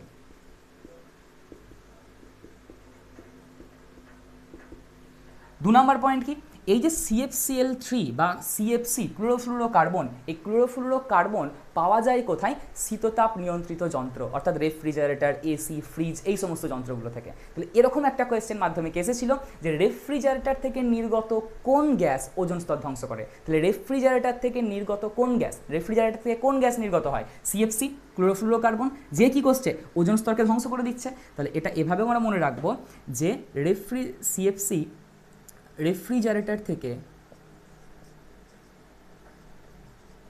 রেফ্রিজারেটর বা এসি বা ফ্রিজ থেকে নির্গত CFC কি করছে? O3 স্তর ধ্বংস করে। ক্লিয়ার? তাহলে দুটো ইম্পর্টেন্ট পয়েন্ট, CFC থেকে নির্গত কোন পরমাণু ওজোন স্তর ধ্বংস করে? ক্লোরিন। রেফ্রিজারেটর থেকে কোন গ্যাস নির্গত হয়? CFC, যেটা কি করছে? ওজোন স্তরকে ধ্বংস করছে। তাহলে এই বিক্রিয়ার মাধ্যমে কি হয় না CFC ওজোন স্তরকে ধ্বংস করে। ক্লিয়ার? চলো লিখে ফেলো এত দূর। চলো নেক্সট আমরা কি দেখলাম যে CFC কিভাবে ওজোন স্তর ধ্বংস করে। এবার পরে রইল কি NONO2 কিভাবে করে। NONO2 বেশ কিছু বিক্রিয়ার মাধ্যমে, অর্থাৎ তিনটে বিক্রিয়ার মাধ্যমে, দুটো না তিনটে মনে নেই আমার এখন, লিখলে বুঝতে পারবো। তা দুটো বিক্রিয়ার মাধ্যমে কি হয় না ওজোন স্তরকে ধ্বংস করে। কিভাবে সেটাই আমাদের বুঝতে হবে। চলো একদম প্রথমে কি হয়, একদম প্রথম বিক্রিয়াতে কি হয় না O3 এর সাথে কে হয় না NO অর্থাৎ নাইট্রিক অক্সাইড যুক্ত হয়। কার উপস্থিতিতে? সমস্ত বিক্রিয়াগুলোতে সূর্যালোক লাগবে, সূর্যের আলো লাগবে। তাহলে সূর্যালোকের উপস্থিতিতে NO কি করে? নাইট্রিক অক্সাইড কি করে? বাতাসের ওজনের সাথে বিক্রিয়া করে। বিক্রিয়া করে কি করে? সেম জিনিস, O3-র মধ্যে তিনটে অক্সিজেন আছে, এখান থেকে একটা অক্সিজেন পরমাণুকে টেনে নেয়। তাহলে যখনই একটা অক্সিজেন পরমাণুকে নিয়ে নেবে, তখনই এখান থেকে একটা অক্সিজেন বেরিয়ে গিয়ে কার সাথে যুক্ত হবে? NOর সাথে। তাহলে NO হয়ে গেল কি NO2, আর পরে রইল কি? এখান থেকে তো একটা অক্সিজেন বেরিয়ে গেছে, তাহলে এটা হয়ে যাবে কি O2। তাহলে ভালো করে দেখো, NO কি করলো? O3-র সাথে বিক্রিয়া করলো, ওজনের সাথে বিক্রিয়া করলো, যে কি উৎপন্ন করলো? NO2 নাইট্রোজেন ডাইঅক্সাইড, তার সাথে অক্সিজেন গ্যাস। তাহলে ছিল ওজোন গ্যাস, কিন্তু পেলাম কি? Oxygen gas. তাহলে ওজোন গ্যাস নষ্ট হলো? অবশ্যই নষ্ট হলো। নেক্সট কি হয়? এখানেই বিক্রিয়া শেষ নয়। এই যে উৎপন্ন NO2, এই NO2 আবার কার সাথে বিক্রিয়া করবে? বাতাসের অতিরিক্ত ওজোন গ্যাসের সাথে। তাহলে বাতাসে অতিরিক্ত যে ওজোন গ্যাস আছে তার সাথে এই NO2 আবার বিক্রিয়া করবে। কার উপস্থিতিতে? সূর্যালোকের উপস্থিতিতে। সূর্যালোকের উপস্থিতিতে দিয়ে কি হবে? এই NO2 থেকে উল্টো দিকে এবার একটা অক্সিজেন পরমাণু এখানে গিয়ে যুক্ত হয়ে যাবে। NO2 থেকে, NO2-র মধ্যে দুটো NO2, ভালো করে দেখো O2 মানে দুটো অক্সিজেন আছে, এখান থেকে একটা অক্সিজেন পরমাণু বাইরে বেরিয়ে গিয়ে যুক্ত হবে কার সাথে? O3-র সাথে। তাহলে NO2 কি হয়ে গেল? NO হয়ে গেল, আবার নাইট্রিক অক্সাইড হয়ে গেল। আর এই ওটা এখানে যুক্ত হলো, তার মানে হলো O4, কিন্তু O4 মানে কি? চারটে অক্সিজেন পরমাণু। তাহলে চারটে অক্সিজেন পরমাণু কি করে? 2 অণু অক্সিজেন গ্যাস উৎপন্ন করে। ক্লিয়ার? তাহলে দেখো NO2 আবার কি করলো? NO অর্থাৎ নাইট্রিক অক্সাইড এবং অক্সিজেন গ্যাস উৎপন্ন করলো। তাহলে দেখো আবার কিন্তু নাইট্রিক অক্সাইড উৎপন্ন হয়ে গেল, এবং এই বিক্রিয়াটা কন্টিনিউয়াসলি চলতেই থাকবে। অর্থাৎ এই NO আবার NO2 উৎপন্ন করবে, উৎপন্ন NO2 আবার NO উৎপন্ন করবে, NO থেকে NO2, NO2 থেকে NO, এটা এই পুরো স্টেপটা চলতেই থাকবে এবং আস্তে আস্তে কি হচ্ছে দেখো, ওজোন গ্যাস অক্সিজেনে কনভার্ট হচ্ছে, ওজোন গ্যাস অক্সিজেনে কনভার্ট হচ্ছে, তাহলে ওজোন গ্যাসটার পরিমাণ কমে যাচ্ছে, তার জন্য ওজোন গহ্বর সৃষ্টি হচ্ছে। চলো ক্লিয়ার? তাহলে এখান থেকে আমরা কি বুঝলাম যে NO2 কীভাবে ওজোন স্তর ধ্বংস করে, আর CFC অর্থাৎ ক্লোরোফ্লুরোকার্বন কীভাবে ওজোন স্তরকে নষ্ট করে, তার বিক্রিয়াটা আমরা দেখলাম। সেখান থেকে কিছু MCQ টাইপ কোয়েশ্চেন, কি CFC থেকে কোন পরমাণু ওজোন গ্যাস ধ্বংস করে, ক্লোরিন। আর CFC কোথা থেকে নির্গত হয়, রেফ্রিজারেটর, তার জন্য এটাও একটা ইম্পর্টেন্ট কোয়েশ্চেন, রেফ্রিজারেটর থেকে নির্গত কোন গ্যাস ওজোন স্তরকে ধ্বংস করে। আর এখান থেকে একটা কোয়েশ্চেন যে NO2 অর্থাৎ তোমাকে এরকম একটা কোয়েশ্চেন দিতে পারে, নাইট্রোজেনযুক্ত কোন গ্যাস ওজোন স্তর ধ্বংস করে, তাহলে সেক্ষেত্রে আনসার কী হবে, আমরা জানি NO/NO2। চলো ক্লিয়ার আছে দূর? চলো নেক্সট। এবার এই যে ওজোন স্তর ধ্বংসের ক্ষতিকর প্রভাবগুলো কী কী, ওজোন স্তর ধ্বংসের ক্ষতিকর প্রভাবগুলো কী কী, দেখো আমরা জানি যে ওজোন স্তর যদি ধ্বংস হয় তাহলে কি হবে, বেশি বেশি ইউভি রশ্মি পৃথিবীর মধ্যে আসবে, বেশি বেশি পৃথিবীর মধ্যে ইউভি রশ্মি আসার জন্য কি হবে না, জীবজন্তু বা উদ্ভিদকুলের বিভিন্ন রকম সমস্যা দেখা দেবে।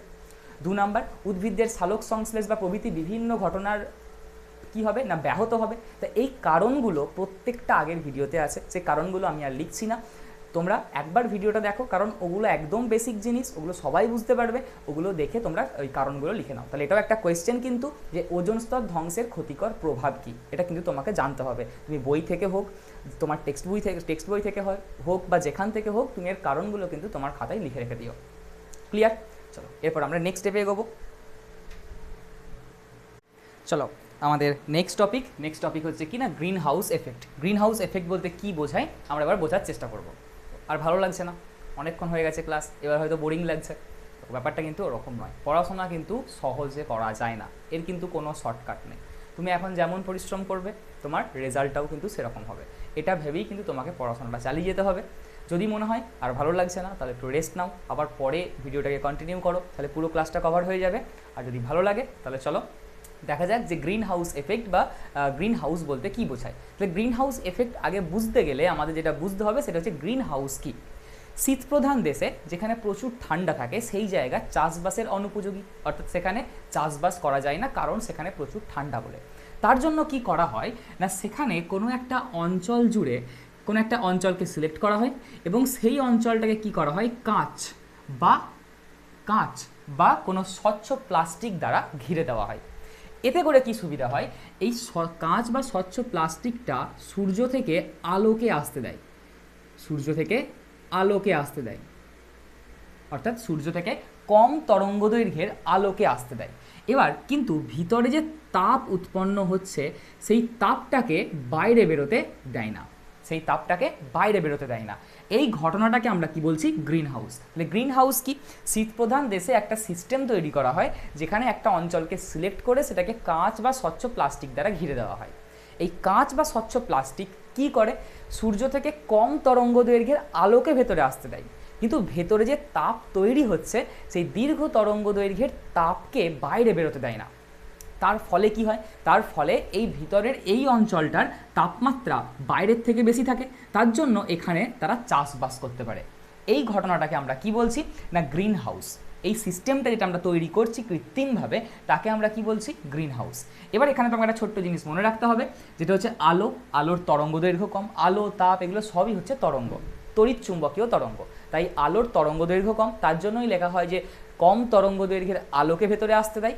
কিন্তু তাপের তরঙ্গদৈর্ঘ্য কী হয়, আলোর থেকে বেশি, তার জন্য দীর্ঘ তরঙ্গদৈর্ঘ্যের অবলোহিত রশ্মি বা তাপ হচ্ছে একটা অবলোহিত রশ্মি, তাপকে বাইরে বেরোতে দেয় না। তার জন্য কি হয়, ভিতরটা গরম হয়ে যায় আর সেখানটা চাষের উপযোগী হয়। এই ঘটনাটাকে আমরা কি বলছি, গ্রিন হাউস। ক্লিয়ার? এবার গ্রিন হাউস এফেক্ট কি, সেই একই রকমের ঘটনা, এই যে ঘটনাটা আমরা বুঝলাম, এই একই রকমের ঘটনা দেখতে পাওয়া যায় পৃথিবী জুড়ে, গোটা পৃথিবী জুড়ে। কেমন, ধরো এটা আমাদের পৃথিবী, আর এই পৃথিবীকে ঘিরে রেখেছে কে, বায়ুমণ্ডল। আমরা জানি যে পৃথিবীকে বায়ুমণ্ডল কি করেছে, ঘিরে রেখেছে। তাহলে এই পৃথিবীকে আমাদের বায়ুমণ্ডল কি করেছে, চারপাশ থেকে ঘিরে রেখেছে। এই কাঁচ বা প্লাস্টিকের মতো একই রকম বিহেভিয়ারকে দেখায় এই বায়ুমণ্ডল। এই বায়ুমণ্ডল কি করে, কাঁচ বা প্লাস্টিক যেমন বিহেভিয়ার গ্রিন হাউসের ক্ষেত্রে দেখাচ্ছে সেই একই রকম বিহেভিয়ার দেখায়। অর্থাৎ কি হয় না, বাইরে থেকে কম তরঙ্গ দৈর্ঘ্যের আলোকে কিন্তু প্রবেশ করতে দেয় পৃথিবীর মধ্যে। সূর্য থেকে যে আলো আসছে তাকে এই বায়ুমণ্ডল পৃথিবীতে প্রবেশ করতে দেয়, কিন্তু পৃথিবীর মধ্যে যে তাপ তৈরি হচ্ছে সেই তাপকে কি করে না, এ বাইরে বেরোতে দেয় না। কে দেয় না? বায়ুমণ্ডল বাইরে বেরোতে দেয় না। তার ফলে কি হচ্ছে, পৃথিবীর উষ্ণতা আস্তে আস্তে বৃদ্ধি পাচ্ছে। দেখো এই একই রকমের মেকানিজম এখানে দেখা যাচ্ছে। তার জন্য এই ঘটনাটাকে আমরা কি বলছি, গ্রিন হাউস এফেক্ট। তাহলে গ্রিন হাউস এফেক্ট কাকে বলছে? পৃথিবীকে ঘিরে যে বায়ুমণ্ডল আছে সেই বায়ুমণ্ডল কি করছে, সূর্য থেকে আগত কম তরঙ্গ দৈর্ঘ্যের আলোকে ভেতরে প্রবেশ করতে দিচ্ছে, কিন্তু ভিতরে যে তাপ উৎপন্ন হচ্ছে সেই তাপকে ওই বায়ুমণ্ডল বাইরে বেরোতে দিচ্ছে না, ফলে পৃথিবীর উষ্ণতা বৃদ্ধি পাচ্ছে। এই ঘটনাটাকে আমরা কি বলছি না, গ্রিন হাউস। সংজ্ঞা তুমি তোমার বই থেকে লিখে নাও, আমরা কনসেপ্টটাকে বোঝার চেষ্টা করব। ক্লিয়ার? তাহলে গ্রিন হাউস বোঝা গেছে। নেক্সট হচ্ছে গ্রিন হাউস গ্যাস কাকে বলছে। এবার নেক্সট হচ্ছে আমাদের যেটা, সেটা হচ্ছে গ্রিন হাউস গ্যাস। এই যে আলোকে আসতে দিচ্ছে, তাপকে বেরোতে দিচ্ছে না, তার মানে কি, তাপকে নিশ্চয়ই কেউ না কেউ শোষণ করে রাখছে। কে শোষণ করে রাখছে? বায়ুমণ্ডলে থাকা কিছু কিছু গ্যাস এই তাপকে শোষণ করে নেয়, ফলে তাপটা কি হয়, বাইরে বেরোতে পারে না। আর সেই গ্যাসগুলোকেই আমরা বলি গ্রিন হাউস গ্যাস। তাহলে গ্রিন হাউস গ্যাস কাকে বলছে না, বায়ুমণ্ডলে থাকা যেই গ্যাসগুলো তাপকে বাইরে বেরোতে দিচ্ছে না, তারা তাপকে কি করছে, শোষণ করে নিচ্ছে, তাদেরকে আমরা কি বলবো, গ্রিন হাউস গ্যাস। তাহলে নেক্সট আমাদের টপিক হচ্ছে কি না, গ্রিন হাউস গ্যাস কারা। তাহলে যারাই গ্রিন হাউস এফেক্ট দেখাবে তাদেরকেই আমরা বলবো গ্রিন হাউস গ্যাস। অর্থাৎ যারা সূর্য থেকে আসা আলোকে পৃথিবীতে প্রবেশ করতে দেয়, কিন্তু পৃথিবীতে ভূপৃষ্ঠে উৎপন্ন তাপকে শোষণ করে নেয়, ফলে বাইরে বেরোতে দেয় না, তাকে আমরা বলবো কি, গ্রিন হাউস গ্যাস। এবার গ্রিন হাউস গ্যাস কি কি? গ্রিন হাউস গ্যাসের নাম আমরা জানি যে CO2, আচ্ছা, দেন CH4, CH4 এর আমরা নাম কি, methane. CO2 carbon dioxide, CH4 methane. Next CFC, একটু আগেই আমরা দেখলাম যে CFC মানে হচ্ছে ক্লোরোফ্লুরোকার্বন, যেটা কি না, যেটা হচ্ছে ওজোন স্তর ধ্বংসের জন্যও দায়ী একটা গ্যাস। নেক্সট O3, ওজোন গ্যাসও কিন্তু এই ঘটনাটা ঘটায়। ওজোন গ্যাসও কী করে না, সূর্য থেকে আলোকে আসতে দেয় কিন্তু তাপকে শোষণ করে নেয়, ফলে তাপ পৃথিবী থেকে বাইরে রিলিজ হয় না। O3। Next N2O, nitric oxide, N2O nitric oxide. আর নেক্সট হচ্ছে H2O, জলীয় বাষ্প। তাহলে এই হচ্ছে আমাদের গ্রিন হাউস গ্যাসগুলো। আর তাদেরকে আমরা কিভাবে লিখেছি দেখো, একটা ক্রম অনুযায়ী লিখেছি, এর থেকে এর কম, এর থেকে এর কম, এর থেকে এর কম, মানে কি, এদের অবদানের ক্রম অনুযায়ী আমরা লিখেছি। অর্থাৎ যদি তোমাকে এভাবে বলি যে একদম প্রথমে কি আছে, CO2, তার মানে CO2 এর পৃথিবীকে উষ্ণ, মানে পৃথিবীর যে গ্রিন হাউস এফেক্ট হচ্ছে, এই গ্রিন হাউস এফেক্টের জন্য সবথেকে দায়ীকে CO2, তারপর কে CH4, তারপর কে CFC, তারপর কে O3, তারপর N2O, তারপর হচ্ছে H2O। তাহলে এই সমস্ত গ্যাসগুলোকে আমরা কি বলবো, গ্রিন হাউস গ্যাস। কারণ কি, কারণ এরা গ্রিন হাউস এফেক্ট দেখায়, অর্থাৎ সূর্য থেকে আলোকে আসতে দেয় কিন্তু পৃথিবীর মধ্যে যে তাপ উৎপন্ন হচ্ছে তাকে শোষণ করে নেয়, ফলে তারা বাইরে বেরোতে পারে না। ক্লিয়ার? একদম আমরা তাদের ক্রম অনুযায়ী লিখেছি, ক্রমটাকে মনে রাখো। তাহলে এ সবথেকে বেশি অবদান, CO2 এর অবদান সবথেকে বেশি গ্রিন হাউস এফেক্টের জন্য, তার থেকে অবদান কম CH4, দেন CFC, তারপর O3, তারপর N2O, তারপর হচ্ছে H2O। এবার এখান থেকে কিছু কোয়েশ্চেন, যেমন CO2 এর যেহেতু অবদান সবথেকে বেশি, তার জন্য CO2কে কি বলা হচ্ছে, প্রধান গ্রিন হাউস গ্যাস। প্রধান গ্রিন হাউস, এই কোয়েশ্চেনটা প্রায় আসে। প্রধান গ্রিন হাউস গ্যাসের নাম কি? তা প্রধান গ্রিন হাউস গ্যাসের নাম হচ্ছে কি, CO2। কেন? কারণ CO2 সবথেকে বেশি দায়ী। CO2 সবথেকে বেশি দায়ী কারণ CO2 এর পরিমাণ বেশি। বাকি সমস্ত গ্যাসগুলো অপেক্ষা পৃথিবীতে CO2 এর পরিমাণ বেশি, তার জন্য CO2 কি হচ্ছে না, গ্রিন হাউস এফেক্ট বেশি দেখায়, তার জন্য CO2কে আমরা বলছি কি, প্রধান গ্রিন হাউস গ্যাস। এর সাথে আরও একটা কোয়েশ্চেন আমরা দেখবে তখন জেনেছিলাম যে CFC, প্রত্যেকটা গ্যাসেরই যদি আমরা এক অণু পরিমাণ নিই তাহলে দেখব সবথেকে বেশি তাপকে ধরে রাখার ক্ষমতা, সবথেকে বেশি তাপকে ধরে রাখার ক্ষমতা কার বেশি? CFC এর বেশি, ক্লোরোফ্লুরোকার্বনের বেশি। তার জন্যই এখান থেকে আরও একটা কোয়েশ্চেন আমাদের এরকম হতে পারে যে গ্রিন হাউস গ্যাসগুলো আছে তাদের মধ্যে কোন গ্যাসের পৃথিবীকে উত্তপ্ত করার ক্ষমতা বেশি? অবদান বেশি কার? CO2 এর, কিন্তু উত্তপ্ত করার ক্ষমতা কার বেশি? উত্তপ্ত করার ক্ষমতা বেশি হচ্ছে CFC। তাহলে আমরা কি লিখবো, এটা বায়ুমণ্ডলকে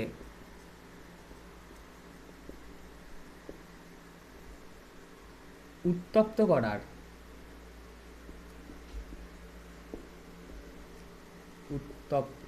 করার ক্ষমতা সব থেকে বেশি বা সর্বাধিক। তাহলে এখান থেকে এই দুটো কোয়েশ্চেন আমাদের জানতে হবে।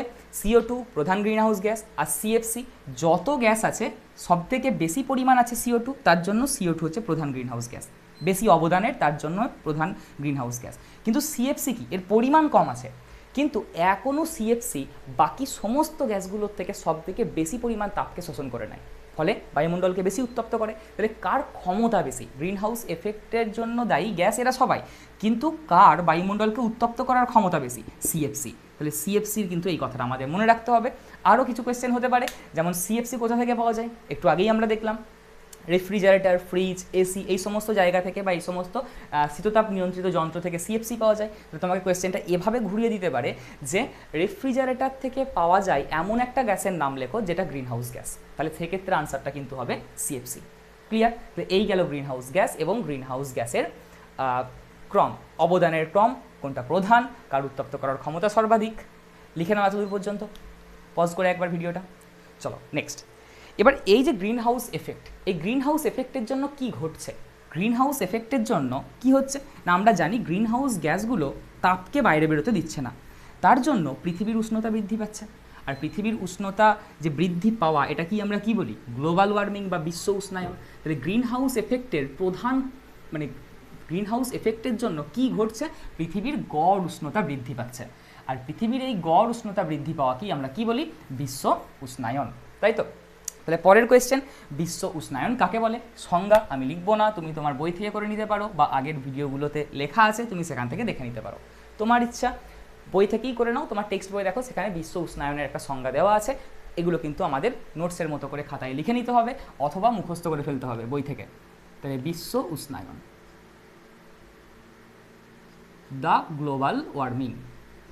বিশ্ব উষ্ণায়ন বা গ্লোবাল ওয়ার্মিং ব্যাপারটা কি না, গ্রিনহাউস এফেক্টের জন্য পৃথিবীর গড় উষ্ণতা কি হচ্ছে? বৃদ্ধি পাচ্ছে। পৃথিবীর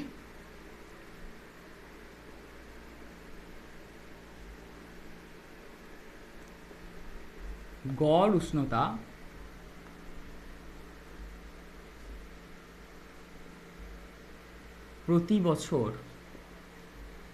প্রতি বছরে পৃথিবীর উষ্ণতা কি হচ্ছে?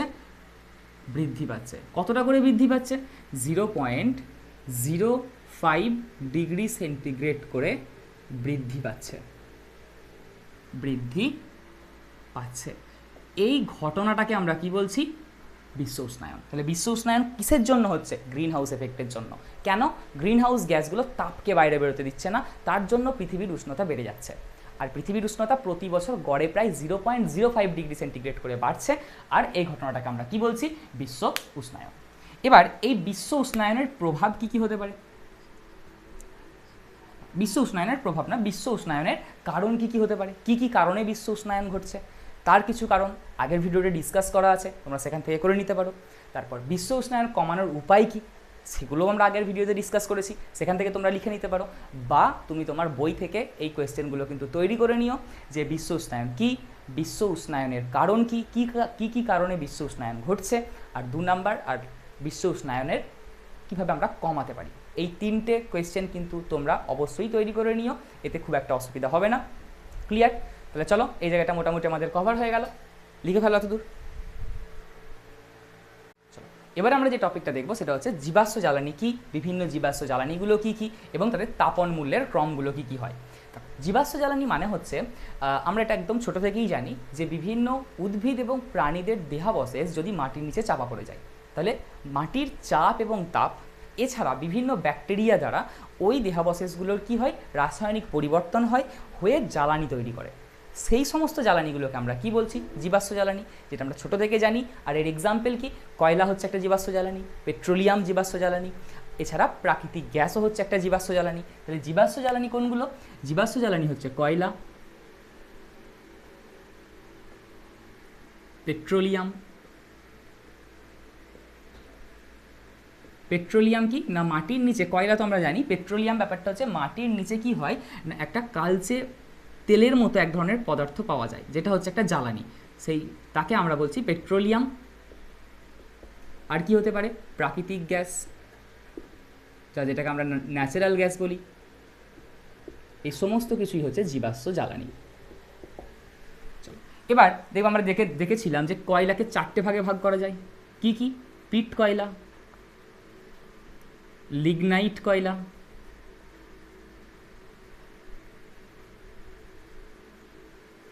নেক্সট হচ্ছে বিটুমিনাস। কার্বনের ওপর ভিত্তি করে কয়লার ভাগ বিটুমিনাস।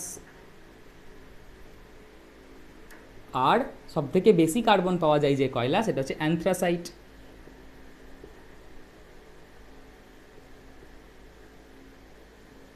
তাহলে এই হচ্ছে কি কয়লার ভাগ। কয়লা কত রকমের? 4 রকমের, পিট, লিগনাইট, বিটুমিনাস, অ্যানথ্রাসাইট। কার ওপর ভিত্তি করে? কার্বনের পরিমাণের ওপর ভিত্তি করে। যেমন পিটে সব থেকে কম, তার থেকে বেশি লিগনাইট, তার থেকে বেশি বিটুমিনাস, তার থেকে বেশি অ্যানথ্রাসাইট। ক্লিয়ার? নেক্সট কি? নেক্সট হচ্ছে পেট্রোলিয়াম। পেট্রোলিয়াম কি না মাটির নিচে পাওয়া একটা জীবাশ্ম জ্বালানি। এবার এই পেট্রোলিয়ামের মধ্যে বহু কিছু জ্বালানি মিশে আছে, যেমন পেট্রোল, ডিজেল, কেরোসিন, বিভিন্ন রকমের জ্বালানি এই পেট্রোলের মধ্যে মিশে আছে। এই পেট্রোলিয়ামকে যখনই আমরা মাটির থেকে তুলে নিয়ে এসে কি করি না আংশিক পাতন করি, সেখান থেকে আমরা বিভিন্ন জীবাশ্ম জ্বালানি পাই। কি কি পাই? পেট্রোলিয়ামকে আমরা মাটি থেকে তুলে নিয়ে এলাম। পেট্রোলিয়াম হচ্ছে কালচে হলুদ বর্ণের দেখতে একটা তৈলাক্ত পদার্থ। তাকে মাটি থেকে নিয়ে এলাম, সেটা একটা পুরোটাই জীবাশ্ম জ্বালানি নয়, ওর মধ্যে বহু জীবাশ্ম জ্বালানি মিশে আছে। পেট্রোল, ডিজেল, কেরোসিন এগুলো হচ্ছে তারই রূপ। যখনই পেট্রোলিয়ামকে নিয়ে এসে আমরা এর আংশিক পাতন করি, দেখবে ক্লাস 9-এ আমরা পড়েছিলাম যে মিশ্রণের পৃথকীকরণ। এই পেট্রোলের মধ্যে বহু কিছু মিশে আছে, তার মানে এটা একটা মিশ্রণ। তো যখনই আমরা তার আংশিক পাতন ঘটাবো, সেখান থেকে আলাদা আলাদা জ্বালানিগুলো আলাদা আলাদা হয়ে যাবে। কি কি পাবো আমরা সেখান থেকে? পেট্রোলিয়াম থেকে যেটা আমরা পাই সেটা হচ্ছে পেট্রোলিয়াম গ্যাস। Petroleum gas. আর কি পাই? পেট্রোল পাই।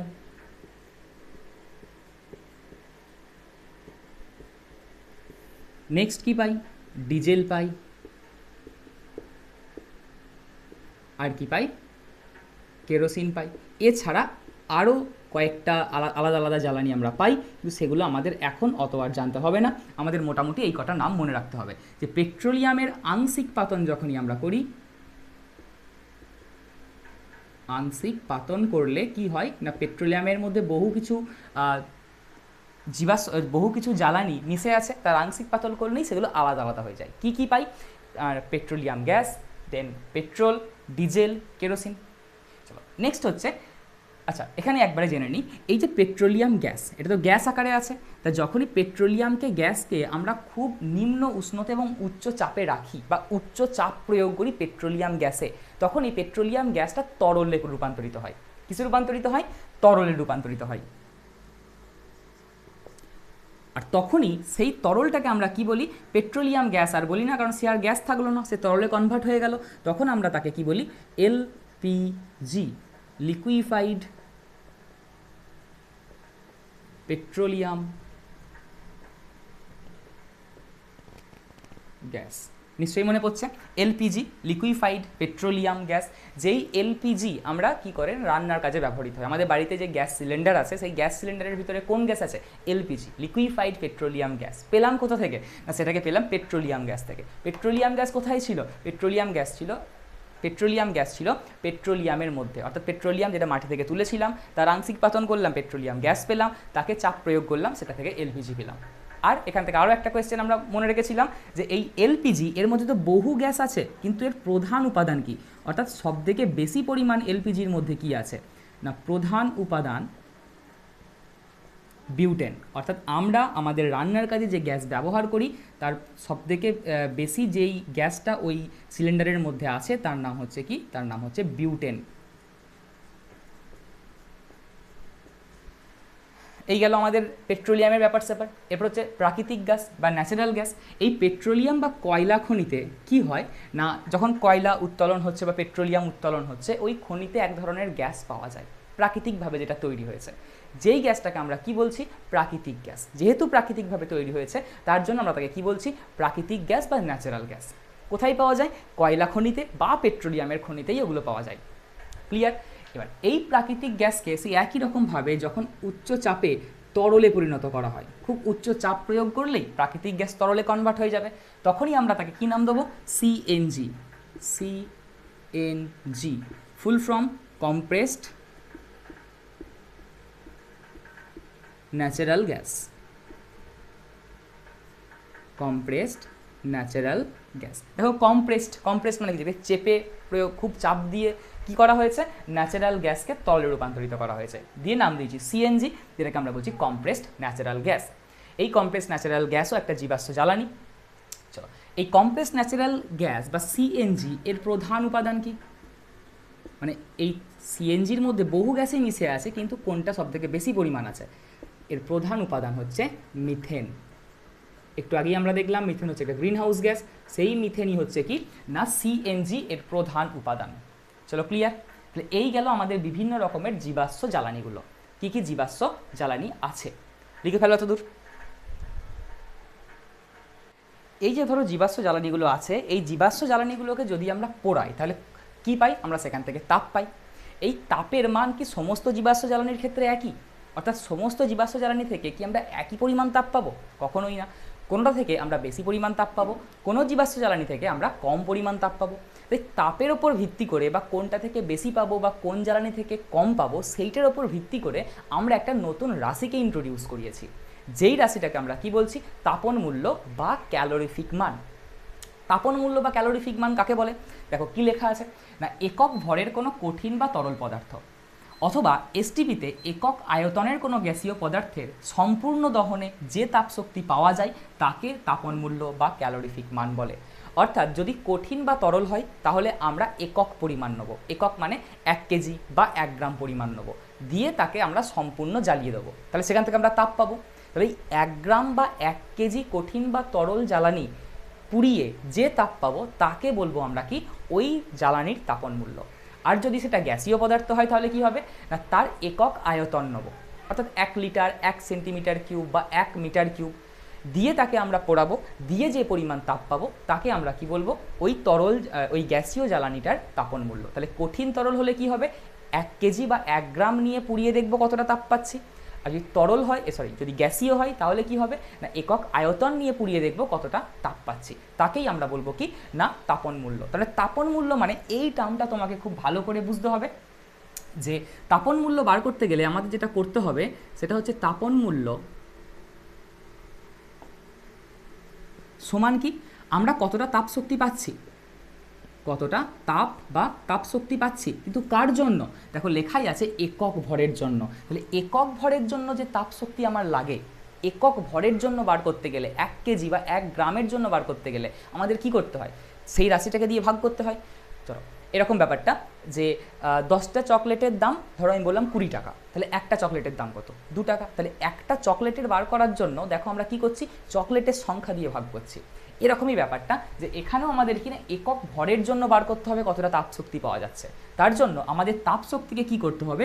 ভর দিয়ে ভাগ করতে হবে। তাহলেই আমরা তাপন মূল্য মানে কিছুই নয়, তাপ শক্তিকে ভর দিয়ে ভাগ করলেই আমরা পেয়ে যাব কি তাপন মূল্য। এটা কার জন্য? কঠিন বা তরলের জন্য। সিমিলারলি গ্যাসের জন্য কি হবে? তাপ শক্তিকে আমরা কি করব? আয়তন দিয়ে ভাগ করে দেবো, কারণ গ্যাসীয় পদার্থের ক্ষেত্রে আমরা একক আয়তনে কতটা তাপ শক্তি পাই সেটা দেখছি। তাহলে এই জায়গাটা তুমি যদি মনে রাখো তাহলে তাপন মূল্যের একক তোমার বুঝতে কোনো অসুবিধা হবে না। চলো এবার দেখে নিই তাপন মূল্যের একক কি। তাপন মূল্যের একক প্রথম দেখবো এসআই একক কি হবে তাপন মূল্যের। দেখো তাপন মূল্য মানে কি? তাপন মূল্য মানে তাপ শক্তিকে ভর দিয়ে ভাগ করেছি, তাহলে তাপ শক্তির একক বাই ভরের একক সমানই হবে তাপন মূল্যের একক। তাহলে তাপ শক্তির একক কি? তাপ কি? এক প্রকার শক্তি, তাহলে শক্তির এককই হবে তাপের একক। তাহলে এসআই পদ্ধতিতে দেখবে আমরা পড়েছিলাম ক্লাস 9-এ যে শক্তির এসআই একক হচ্ছে কি জুল, আর ভরের এসআই একক কি ছিল? কেজি। তার জন্য তাপন মূল্যের একক কি হয়ে যাবে? এসআই পদ্ধতিতে তাপন মূল্যের একক হয়ে যাবে জুল পার কেজি। ক্লিয়ার? চলো নেক্সট সিজিএস পদ্ধতিতে। সিজিএস পদ্ধতিতে কি হবে? সিজিএস পদ্ধতিতেও সেই একই রকমভাবে তাপ শক্তির একক বসাবো আর ভরের একক বসাবো। সিজিএস পদ্ধতিতে তাপ শক্তির একক কি জানি আমরা? ক্যালোরি। তার জন্য আমরা কি নেব? ক্যালোরি বাই ভরের একক কি? গ্রাম, কারণ সিজিএস পদ্ধতিতে ভরের একক হচ্ছে গ্রাম। তাহলে সিজিএস পদ্ধতিতে তাপন মূল্যের একক হচ্ছে ক্যালোরি পার গ্রাম। এছাড়াও আরও একক হতে পারে। এছাড়া একক কী কী হতে পারে, যেমন তুমি যদি কিলো জুল, এখানে জুল আছে, তুমি যেটাকে কিলো জুলে মাপো, কোনো অসুবিধা নেই। আমরা অনেক সময় কী করি, মিটারে না মেপে আর কিলোমিটারে মাপি, সেরকমই জুলে না মেপে যদি আমরা কিলো জুলে মাপি তাহলে হবে কিলো জুল পার কেজি, এটাও হতে পারে তাপন মূল্যের একক। আচ্ছা, এটাও হতে পারে কিলো ক্যালোরি পার গ্রাম, যদি আমরা ক্যালোরিতে না মেপে কিলো ক্যালোরিতে মাপি, কিলো ক্যালোরি পার গ্রাম, এটাও হতে পারে তাপন মূল্যের একক। এছাড়া আর কি হতে পারে, ওপরে কি আছে তাপশক্তি, নিচে কি আছে আয়তন, তার মানে জুল পার লিটার হতে পারে, হতেই পারে জুল পার লিটার। আমি আয়তনটাকে একক পরিমাণ নিয়েছি, অর্থাৎ 1 লিটার পরিমাণ নিয়েছি, তাহলে জুল পার লিটার হতে পারে, অথবা জুল পার মিটার কিউব হতে পারে, কারণ মিটার কিউব হতো আয়তনের একক, কি আয়তনের একক হচ্ছে ঘনমিটার, তার জন্য মিটার কিউব, তাহলে জুল পার মিটার কিউব হতে পারে। এরকম বিভিন্ন কিন্তু একক তাপন মূল্যের হতে পারে। আমাদের মেনলি মনে রাখতে হবে joule per kg, calorie per gram, kilo joule per kg, আর কিলো ক্যালোরি পার গ্রামটাও তুমি মনে রাখতে পারো। মোট কথা ওপরে হবে কি তাপশক্তির একক, নিচে হবে ভরের একক, দিয়ে যেটা পাবো সেটাই হবে তাপন মূল্যের একক। ক্লিয়ার? এছাড়া আমরা বহু একক এখান থেকে তৈরি করতে পারি, আলাদা আলাদা তাপশক্তি, আলাদা আলাদা আয়তনের একক বসিয়ে, আলাদা আলাদা তাপশক্তি, আলাদা আলাদা ভরের একক বসিয়ে। তাহলে এই গেল কি না আমাদের তাপন মূল্যের এককগুলো। ক্লিয়ার?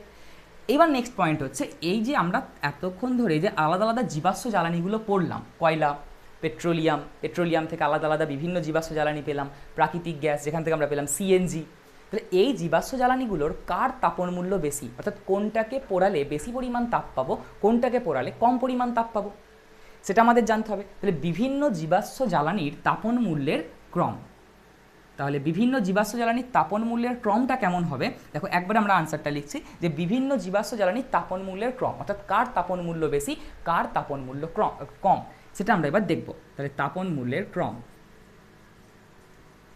তাপন মূল্যের ক্রম, সবথেকে বেশি তাপন মূল্য যার সেটা হচ্ছে সিএনজি অথবা এলপিজি, অথবা এলপিজি কোথা থেকে পেলাম, পেট্রোলিয়াম গ্যাস।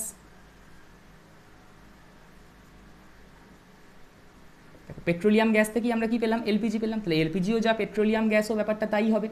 তাহলে এই যে তিনটে গ্যাস, সিএনজি, এলপিজি অথবা পেট্রোলিয়াম গ্যাস, এদের তাপন মূল্যের রেঞ্জ প্রায় সমান, এদের সবার তাপন মূল্য প্রায় একই, তার জন্য এদের তাপন মূল্য হচ্ছে সবথেকে বেশি। দেখবে আমরা বর্তমানে এলপিজি ব্যবহার করি, তাহলে কেন আমরা এলপিজি ব্যবহার করি, কারণ এলপিজির তাপন মূল্য বেশি, এখান থেকে আমরা বেশি তাপ পাই বলেই তো আমরা সেটাকে ব্যবহার করছি।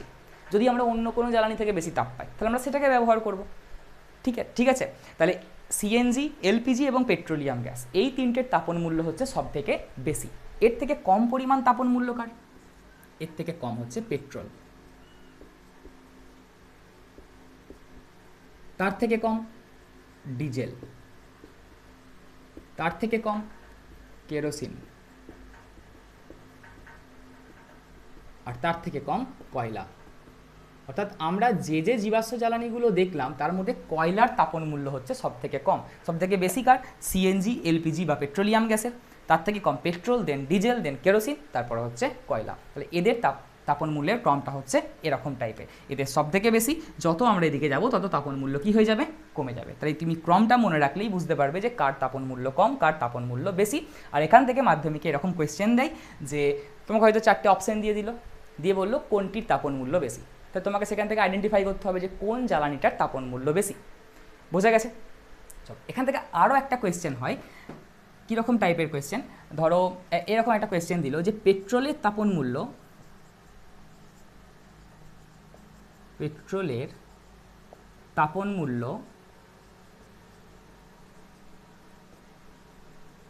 ধরো এরকম দেওয়া আছে 40,000 কিলোজুল পার কেজি, এর অর্থ কী, এরকম একটা কোয়েশ্চেন তোমাকে দিল। তাহলে পেট্রোলের তাপন মূল্য তোমাকে বলে দিল 40,000 কিলোজুল পার কেজি, এর অর্থ কী, তাহলে আমাদের এটাকে লিখতে হবে। দেখো তাপন মূল্য কাকে বলে, ওসব ছেড়ে দাও, তাপন মূল্যের কথাটা ছেড়ে দাও, তুমি এই জায়গাটা একটু ভালো করে খেয়াল করো, কি লেখা আছে 40,000 কিলোজুল পার কেজি, তার মানে ওপরে কি কিলোজুল মানে তাপশক্তির একক, নিচে কি ভরের একক, তাহলে ভর দিয়ে ভাগ করেছি মানে কি আমরা একক ভরের বার করতে চাইছি, তাহলে আমরা এটাকে কি বলতে পারি যে 1 কেজি পেট্রোল পুড়িয়ে 40,000 কিলোজুল পরিমাণ তাপশক্তি পাওয়া যায়। কারণ তাপন মূল্য কাকে বলছে, ডেফিনেশন কি তাপন মূল্যের, একক ভরের কোনো জ্বালানির দহনে যে তাপশক্তি পাওয়া যায়। তাহলে এখানে একক ভর তো আমি বলবো না, কারণ আমাকে একক দিয়ে দিয়েছে কিলোজুল পার কেজি। তার মানে 1 কেজি পেট্রোল পুড়িয়ে কি পাওয়া যায়, 40,000 কিলোজুল তাপশক্তি পাওয়া যায়। এটাই তো অর্থ যে পেট্রোলের তাপন মূল্য 40,000 কিলোজুল পার কেজি। বোঝা গেছে ব্যাপারটা? তাহলে একক থেকেই আমরা এটাকে বলতে পারি যে এই যে কথাটা লেখা আছে পেট্রোলের তাপন মূল্য 40,000 কিলোজুল পার কেজি, এর অর্থ কি? এর অর্থ হবে, তাহলে এর আনসারটা কি হবে?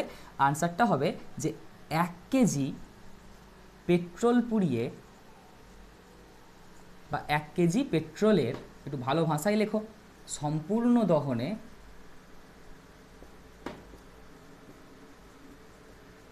কতটা তাপশক্তি পাওয়া যায়? 40,000 কিলোজুল তাপশক্তি পাওয়া যায়। তাহলে এই হচ্ছে এর অর্থ, যে পেট্রোলের তাপন মূল্য এত। কথার অর্থ হচ্ছে, এককটার দিকে ভালো করে তাকাবো, যদি এখানে গ্রাম থাকতো আমরা লিখতাম 1 গ্রাম, যদি এখানে ক্যালোরি থাকতো লিখতাম এত ক্যালোরি তাপশক্তি পাওয়া যায়। যা থাকবে সেই হিসেবে আমাকে লিখতে হবে যে তাপন মূল্য এতর অর্থ হচ্ছে 1 কেজি পেট্রোলের সম্পূর্ণ দহনে 40,000 কিলোজুল তাপশক্তি পাওয়া যায়। চলো, বোঝা গেছে তাপন মূল্য কি, তাপন মূল্যের একক কি, কোন জ্বালানির তাপন মূল্য বেশি কার কম, আর লাস্ট অফ অল একদম লাস্টে যে পেট্রোলের তাপন মূল্য একটা মান দেওয়া আছে তার অর্থ কী। চলো লিখে ফেলা তো দূর পর্যন্ত। চলো এবার আমরা যেটা দেখব, যেটা এই যে আমরা জীবাশ্ম জ্বালানিগুলো দেখলাম, এই জীবাশ্ম জ্বালানির সংরক্ষণের প্রয়োজনীয়তা কী। দেখো, এগুলো আমরা জানি যে জীবাশ্ম জ্বালানির পরিমাণ প্রকৃতিতে নির্দিষ্ট। তাহলে যদি আমরা খুব ব্যবহার করি তাহলে তো জীবাশ্ম জ্বালানি শেষ হয়ে যাবে। তাহলে জীবাশ্ম জ্বালানি এই কারণেই কিন্তু সংরক্ষণ করা উচিত, কারণ এর পরিমাণটা নির্দিষ্ট। 2 নম্বর হচ্ছে, এই যে জীবাশ্ম জ্বালানি এগুলোর দহনে প্রচুর পরিমাণ গ্রিন হাউস গ্যাস উৎপন্ন হয়, যেই গ্যাসগুলো আমাদের দূষণ ঘটাচ্ছে বা বিশ্ব উষ্ণায়ন ঘটাচ্ছে। তার জন্যও কিন্তু জীবাশ্ম জ্বালানির ব্যবহারের ওপর রেস্ট্রিকশন আনা দরকার। তাহলে জীবাশ্ম জ্বালানি সংরক্ষণের প্রয়োজনীয়তা কি না, 1 তো এর পরিমাণ নির্দিষ্ট, 2 এখান থেকে প্রচুর পরিমাণ গ্রিন হাউস গ্যাস উৎপন্ন হয় যেগুলো দূষণ ঘটায়। তার জন্য জীবাশ্ম জ্বালানি আমাদের যথাযথভাবেই ব্যবহার করতে হবে। তাহলে এই কোয়েশ্চেনটা তোমরা অবশ্যই লিখে নেবে, তোমরা যে কোনো বইয়ে পেয়ে যাবে যে জীবাশ্ম জ্বালানি সংরক্ষণের প্রয়োজনীয়তা কী, অথবা তুমি প্লেলিস্টের আলাদা যে আগের ভিডিওগুলো আছে সেখানে দেখবে একদম টপিক করে লেখা আছে, যেখানে জীবাশ্ম জ্বালানি যে আমাদের ক্লাসটা আছে জীবাশ্ম জ্বালানির ওপর, সেখানে কিন্তু এর কারণটা লেখা আছে, সংরক্ষণের প্রয়োজনীয়তার কারণটা লেখা আছে। সেখান থেকেও তোমরা লিখে নিতে পারো, যেটা তোমাদের ইচ্ছা সেটা করে নিও, কিন্তু অবশ্যই আনসারটা যেন তোমার খাতায় লেখা থাকে বা তোমার যেন মুখস্থ থাকে। নেক্সট কি, এই যে ব্যাপারটা যদি আমরা বুঝে যাই যে জীবাশ্ম জ্বালানির পরিমাণ সীমিত, তাহলে এখান থেকেই আমরা নেক্সট কনসেপ্ট বুঝতে পারি যে স্থিতিশীল উন্নয়ন বা সাস্টেনেবল ডেভেলপমেন্ট কাকে বলে। দেখো, স্থিতিশীল উন্নয়ন মানে হচ্ছে, দেখবে এটা বলেছিলাম আমরা বা বুঝেছিলাম ব্যাপারটা, যে আজকে দাঁড়িয়ে আজ থেকে 200 বছর পরের কথা ভাবাটাই হচ্ছে স্থিতিশীল উন্নয়ন। মানে আজকে আমাদের কাছে জীবাশ্ম জ্বালানি আছে, কয়লা আছে, পেট্রোলিয়াম আছে, পেট্রোল আছে, ডিজেল আছে, কিন্তু এর পরিমাণ, স্টক তো নির্দিষ্ট, পৃথিবীতে এর পরিমাণটা নির্দিষ্ট। তাই আমরা যদি এটাকে অতিমাত্রায় ব্যবহার করি তাহলে এটা খুব তাড়াতাড়ি শেষ হয়ে যাবে। আমরা এটাকে অতিমাত্রায় ব্যবহার না করে আমাদের যতটুকু দরকার আমাদের সীমার মধ্যে এটা ব্যবহার করব। তাহলে কি হবে না, এটা মোটামুটি ভবিষ্যৎ প্রজন্ম এর সুযোগ পাবে বা এটাকে ব্যবহার করার সুযোগ তারা পাবে, এটাকে তারা ব্যবহার করতে পারবে। এই যে কনসেপ্টটা, ভবিষ্যৎ প্রজন্মের কথা ভাবার এই যে কনসেপ্টটা, এই কনসেপ্টটাকেই আমরা কি বলছি, স্থিতিশীল উন্নয়ন। তাহলে স্থিতিশীল উন্নয়ন মানে হচ্ছে আজকে দাঁড়িয়ে 200 বছর পরের পৃথিবীর কথা ভাবাই হচ্ছে স্থিতিশীল উন্নয়ন। অর্থাৎ তাদের জন্য আজকে আমরা কি করতে পারি, আমরা জীবাশ্ম জ্বালানির ব্যবহার যতটুকু দরকার ততটুকু করতে পারি। আমাদের যে দূষণ ঘটাচ্ছে বিভিন্ন যানবাহনগুলো, তা সেই সমস্ত যানবাহনগুলোতে নতুন কোনো টেকনিক অ্যাপ্লাই করতে পারি যাতে করে দূষণের পরিমাণ কম হয়। তা এই যে চিন্তা ভাবনাটা, এই যে কনসেপ্টটা, এটাকে আমরা বলছি স্থিতিশীল উন্নয়ন। দেখো সংজ্ঞা লেখা আছে, খুব ইম্পর্ট্যান্ট এটা মাধ্যমিকের জন্য, যে স্থিতিশীল উন্নয়ন কাকে বলে, যে উন্নয়নমূলক কর্মসূচি গ্রহণের মাধ্যমে প্রাকৃতিক সম্পদের পরিমিত ও যথাযথ ব্যবহার এবং পরিবেশ বান্ধব প্রযুক্তি ও কৌশলের সুদক্ষ প্রয়োগের মাধ্যমে বর্তমান প্রজন্মের মান উন্নয়ন, অর্থাৎ বর্তমান প্রজন্মের মানের উন্নয়ন তো হবেই, তার সাথে কি হবে না ভবিষ্যৎ প্রজন্মের চাহিদা পূরণ। এই যে কথাটা তোমাকে বললাম, ভবিষ্যৎ প্রজন্মের কথা ভাবতে হবে, এই কনসেপ্টটাকে আমরা কি বলছি, স্থিতিশীল উন্নয়ন। বোঝা গেছে ব্যাপারটা? স্থিতিশীল উন্নয়নের মূল উদ্দেশ্য কি, ভবিষ্যৎ প্রজন্মের চাহিদা পূরণ, 2 নাম্বার হচ্ছে কি প্রাকৃতিক সম্পদের পরিমিত এবং যথাযথ ব্যবহার। তাহলে নেক্সট কোয়েশ্চেন, যদি আমরা স্থিতিশীল উন্নয়ন ব্যাপারটা বুঝে যাই তাহলেই আমরা পরের টপিকটা বুঝে যাব যে স্থিতিশীল উন্নয়নের লক্ষ্য কী। স্থিতিশীল উন্নয়নের লক্ষ্য কী, কেন আমরা স্থিতিশীল উন্নয়নকে বা এই ধরনের কনসেপ্টকে অ্যাডপ্ট করলাম, এর মূল কারণ কী, এর লক্ষ্য কী। দেখো লক্ষ্য কিন্তু সংজ্ঞার মধ্যেই লেখা আছে। আমরা সংজ্ঞাটাকে যদি ভালো করে বুঝে যাই তাহলে এখান থেকে আমরা লক্ষ্যটাকে বুঝে যাব যে লক্ষ্য কী কী হতে পারে। দেখো ভালো করে কী লেখা আছে। 1 নাম্বার হবে প্রাকৃতিক সম্পদের পরিমিত এবং যথাযথ ব্যবহার। তাহলে এইটা হয়ে যাচ্ছে আমাদের 1 নাম্বার লক্ষ্য। আমরা কি করব না প্রাকৃতিক সম্পদকে পরিমিত এবং যথাযথ ব্যবহার করব।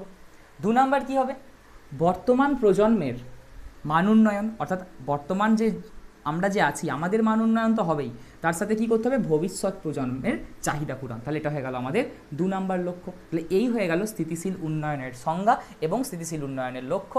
স্থিতিশীল উন্নয়নের যদি আমরা সংজ্ঞাটা ভালো করে বুঝে যাই তাহলে সেখান থেকে কিন্তু লক্ষ্যটাও বুঝে যাব যে প্রাকৃতিক সম্পদের পরিমিত এবং যথাযথ ব্যবহার, এটা হচ্ছে প্রথম লক্ষ্য। 2 নাম্বার হচ্ছে বর্তমান প্রজন্মের মান উন্নয়ন এবং ভবিষ্যৎ প্রজন্মের চাহিদা পূরণ। ক্লিয়ার? লিখে ফেলা তো দূর পর্যন্ত। তাহলে 1 জীবাশ্ম জ্বালানি সংরক্ষণ করা প্রয়োজন। এই প্রয়োজনের জন্যই আমরা নতুন কনসেপ্টকে অ্যাডপ্ট করলাম যাকে বললাম স্থিতিশীল উন্নয়ন। আর স্থিতিশীল উন্নয়নের লক্ষ্যগুলো হচ্ছে এইগুলো। ক্লিয়ার? এরপর এই যে স্থিতিশীল উন্নয়ন, এই অনুযায়ী আমাদের কি করতে হবে জীবাশ্ম জ্বালানির যে ব্যবহার সেটাকে আমাদের মোটামুটি কমাতে হবে। তাহলে যদি আমরা জীবাশ্ম জ্বালানির ব্যবহার কমাই তাহলে আমরা শক্তি পাবো না। তাহলে আমরা শক্তি পাবো কোথা থেকে? যদি আমরা জীবাশ্ম জ্বালানির ব্যবহার কমিয়ে দিই তাহলে আমাদের যে শক্তি দরকার সেই শক্তি আমরা অন্য কোথা থেকে পেতে পারি। তাহলে আমাদের যেটা জানতে হবে সেটা হচ্ছে বিকল্প শক্তির উৎসগুলো কী কী, অর্থাৎ জীবাশ্ম জ্বালানি ব্যবহার না করে আর কী কীভাবে আর কী কী উপায়ে আমরা শক্তি পেতে পারি। দেখবে সেই বিকল্প শক্তি অর্থাৎ বিকল্প শক্তির উৎসগুলো কী কী। একদম ক্লাসের শেষের দিকে চলে এসেছি আর এটাই বোধহয় আমাদের শেষ টপিক যে বিকল্প শক্তির উৎস কী কী। তাহলে বিকল্প শক্তির উৎস,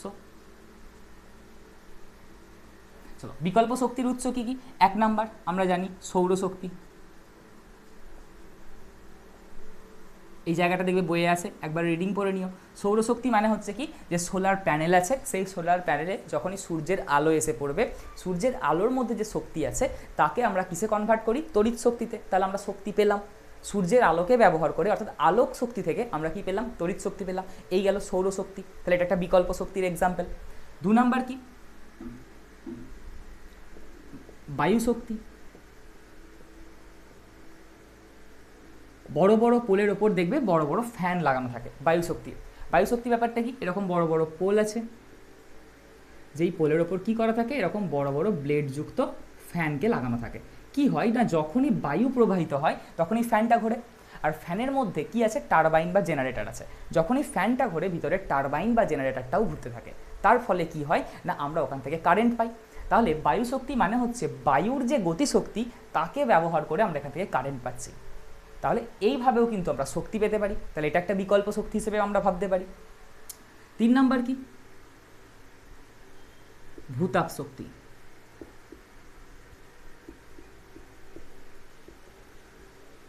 ভূতাপ শক্তি মানে হচ্ছে পৃথিবীর অভ্যন্তরে যে লাভা আছে সেই লাভার সাহায্যে আমরা পৃথিবীর ভিতরে থাকা যে জল সেই জলটাকে কি করব বাষ্পে পরিণত করব এবং সেই বাষ্পটাকে পাইপের মাধ্যমে আমরা মাটির ওপরে নিয়ে আসবো। এবং ব্যাপারটা হচ্ছে এরকম টাইপের, দেখো একবার ব্যাপারটা যে আমরা কি জানি পৃথিবীর নিচে কি আছে লাভা আছে যার উষ্ণতা অনেক বেশি। এই লাভার সাহায্যে ঠিক এই লাভার স্তরের উপরে যে জলের স্তর আছে, ধরো এই স্তরটাকে আমরা বলছি জলের স্তর, যে জলের স্তর আছে সেটাই লাভার উষ্ণতার সাহায্যে লাভা থেকে যে তাপ আছে লাভার মধ্যে যে উষ্ণতা প্রচুর বেশি, তার মানে কি এখানে প্রচুর তাপ আছে, সেই তাপের সাহায্য নিয়ে আমরা জলটাকে কি করব, জল তরল অবস্থায় আছে তাকে সেই তাপের সাহায্য দিয়ে বাষ্পে রূপান্তরিত করব এবং তাকে একটা পাইপের সাহায্যে আমরা মাটির ওপরে নিয়ে আসব। একটা পাইপের সাহায্যে সেই বাষ্পটাকে কি করব আমরা মাটির ওপরে নিয়ে আসবো।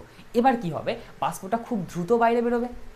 সেই বাষ্পের সাহায্যে আমরা কি করব, এই পাইপের মধ্যেই কোনোভাবে কোনো জেনারেটর বা টারবাইনকে রেখে সেই টারবাইনটাকে ঘোরাবো। তার ফলে কি হবে, সেখান থেকে আমরা কি পাবো, কারেন্ট পাবো। তাহলে এইভাবে দেখো যে তাপ সংরক্ষিত আছে, তাপের সাহায্যে জলকে ফুটিয়ে বাষ্পে পরিণত করলাম, সেই বাষ্প সাহায্য নিয়ে টারবাইন ঘোরালাম, তাহলে কোথাও না কোথাও তাপ শক্তি থেকে আমরা বিদ্যুৎ শক্তি পেলাম। তাহলে আমরা এটাকেও বিকল্প শক্তি হিসেবে ব্যবহার করতে পারি, অর্থাৎ এভাবেও আমরা শক্তি উৎপন্ন করতে পারি। ক্লিয়ার? এই গেল ভূতাপ শক্তি। আচ্ছা, 4 নাম্বার যেটা, সেটা হচ্ছে জোয়ার ভাটা শক্তি।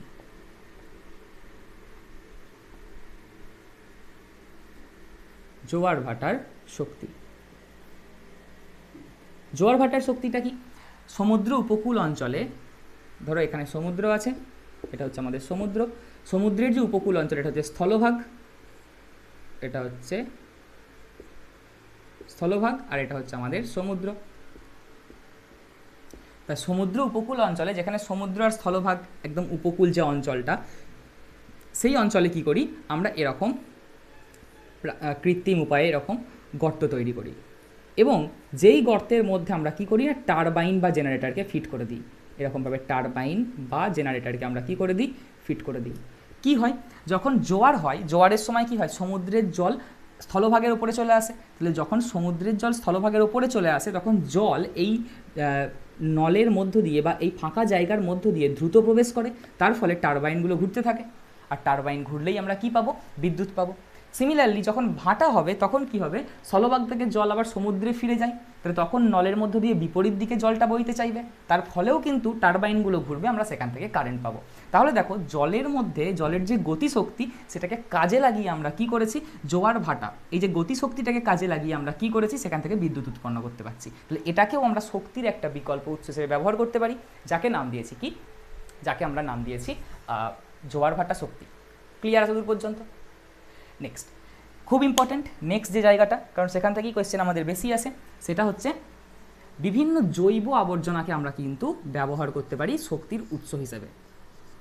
বিভিন্ন জৈব আবর্জনা। জৈব আবর্জনা মানে কি, গোবর হতে পারে, বিভিন্ন ঘাস পাতা, কাঠ, বা এই ধরনের যে কোনো জীবজ বা উদ্ভিজ্জ বর্জ্য পদার্থ, যেটাকে আমরা বলছি জৈব আবর্জনা। এই জৈব আবর্জনাকে আমরা শক্তির উৎস হিসেবে ব্যবহার করতে পারি। কিভাবে? এক তো এই জৈব আবর্জনাকে সরাসরি আমরা জ্বালানি হিসেবে ব্যবহার করতে পারি। ধরো একটা কাঠ আছে, সেটাকে নিয়ে আমরা সরাসরি পুড়িয়ে দিলাম, দিয়ে রান্না করে নিলাম, তাহলে ওই কাঠটাকে আমরা কী হিসেবে ব্যবহার করলাম, জ্বালানি হিসেবে ব্যবহার করলাম। তাহলে যখন জৈব আবর্জনাকে সরাসরি জ্বালানি হিসেবে ব্যবহার করব, তখন আমরা তাকে নাম দেবো কি, বায়োমাস শক্তি। বায়োমাস শক্তি। তাহলে বায়োমাস শক্তি কি, জৈব আবর্জনাকে সরাসরি জ্বালানি হিসেবে ব্যবহার করলে যে শক্তি পাবো, তাকে আমরা বলবো বায়োমাস শক্তি। 2 নম্বর হতে পারে, এই যে জৈব আবর্জনা, সেগুলোকে আমরা ডাইজেস্টারের মধ্যে রাখবো, কোনো একটা বায়ু নিরুদ্ধ ট্যাঙ্কের ভিতরে রাখবো। ভিতরে রাখলে কি হবে, ব্যাকটেরিয়া দ্বারা ওই জৈব আবর্জনাগুলোর পচন হবে, এবং সেখান থেকে একটা গ্যাস উৎপন্ন হবে। সেই গ্যাসটাকে আমরা জ্বালানি হিসেবে ব্যবহার করতে পারি, যাকে আমরা বলবো বায়োগ্যাস। তাহলে জিনিসটা জৈব আবর্জনায়, তার 3টে রূপভেদ পাবো আমরা। কি কি? প্রথমটা, জৈব আবর্জনাকে সরাসরি জ্বালানি, তাকে বলবো বায়োমাস শক্তি। জৈব আবর্জনাকে কোনো একটা ট্যাঙ্কের মধ্যে রাখলে ব্যাকটেরিয়া দ্বারা পচন হবে, এবং সেখান থেকে একটা গ্যাস পাবো, যেই গ্যাসটাকে আমরা জ্বালানি হিসেবে ব্যবহার করতে পারি, যাকে আমরা কি বলবো, বায়োগ্যাস। বায়োগ্যাস। আর যেই বায়োগ্যাস করলাম, এখান থেকে আমাকে একটা কোয়েশ্চেন, খুব ভালো, মানে খুব ইম্পর্ট্যান্ট একটা কোয়েশ্চেন, যে বায়োগ্যাস কোথা থেকে পাওয়া যাচ্ছে, জৈব আবর্জনা থেকে। কিভাবে? ব্যাকটেরিয়া দ্বারা পচন ঘটিয়ে যে গ্যাস উৎপন্ন হচ্ছে, যাকে আমরা জ্বালানি হিসেবে ব্যবহার করছি, তাকে বলছি বায়োগ্যাস। আর এই বায়োগ্যাসের প্রধান উপাদান তোমাকে জানতে হবে, কারণ এটা পরীক্ষায় প্রায় কোয়েশ্চেনটা আসে, যে প্রধান উপাদান কি বায়োগ্যাসের। এই বায়োগ্যাস মানে হচ্ছে সেখানে একটা গ্যাস উৎপন্ন হবে। এবার সেখানে বিভিন্ন গ্যাস আছে, কিন্তু কোন গ্যাসটা সবথেকে বেশি পরিমাণ থাকে, সবথেকে বেশি পরিমাণ যে গ্যাসটা থাকে, তার নাম হচ্ছে মিথেন। তাহলে বায়োগ্যাসের প্রধান উপাদান কি? বায়োগ্যাসের প্রধান উপাদান হচ্ছে মিথেন। এটা একটা ইম্পর্টেন্ট কোয়েশ্চেন, যে বায়োগ্যাসের প্রধান উপাদান কি, মিথেন। আর বায়োগ্যাস কি? জৈব আবর্জনাকে পচিয়ে সেখান থেকে যে গ্যাস পাচ্ছি, যাকে আমরা জ্বালানি হিসেবে ব্যবহার করছি, তাকে আমরা বলবো বায়োগ্যাস। আর 3 নাম্বার কি, এই জৈব আবর্জনাগুলো যেগুলো আছে, সেগুলোকে আমরা সরাসরি জ্বালানি আকারে ব্যবহার করলাম না, সেগুলোর আমরা ভৌত বা রাসায়নিক পরিবর্তন করলাম। জ্বালানিটা আছে তার একটা পরিবর্তন করলাম, ভৌত বা রাসায়নিক পরিবর্তন করলাম। তাহলে ভৌত বা রাসায়নিক পরিবর্তন। এই ভৌত বা রাসায়নিক পরিবর্তন করে আমরা কি পাবো? আর একটা নতুন জ্বালানি পাবো। সরাসরি জ্বালানি হিসেবে ব্যবহার করছি না জৈব আবর্জনাকে, কি করছি? জৈব আবর্জনার ভৌত রাসায়নিক পরিবর্তন করছে, তো অন্য রকম করে দিচ্ছি বিভিন্ন ব্যাকটেরিয়া দ্বারা পচিয়ে বা তোমার বিভিন্ন পরিবর্তন ঘটিয়ে কৃত্রিমভাবে কি করছি? আমরা জৈব আবর্জনার ভৌত রাসায়নিক পরিবর্তন ঘটিয়ে অন্য একটা জ্বালানি উৎপন্ন করছি। যেই জ্বালানিটাকে আমরা আর বায়োমাস শক্তি বলবো না, তখন আমরা তাকে বলবো কি? বায়োফুয়েল। বায়োফুয়েল। এক মিনিট, যাকে আমরা কি বলবো?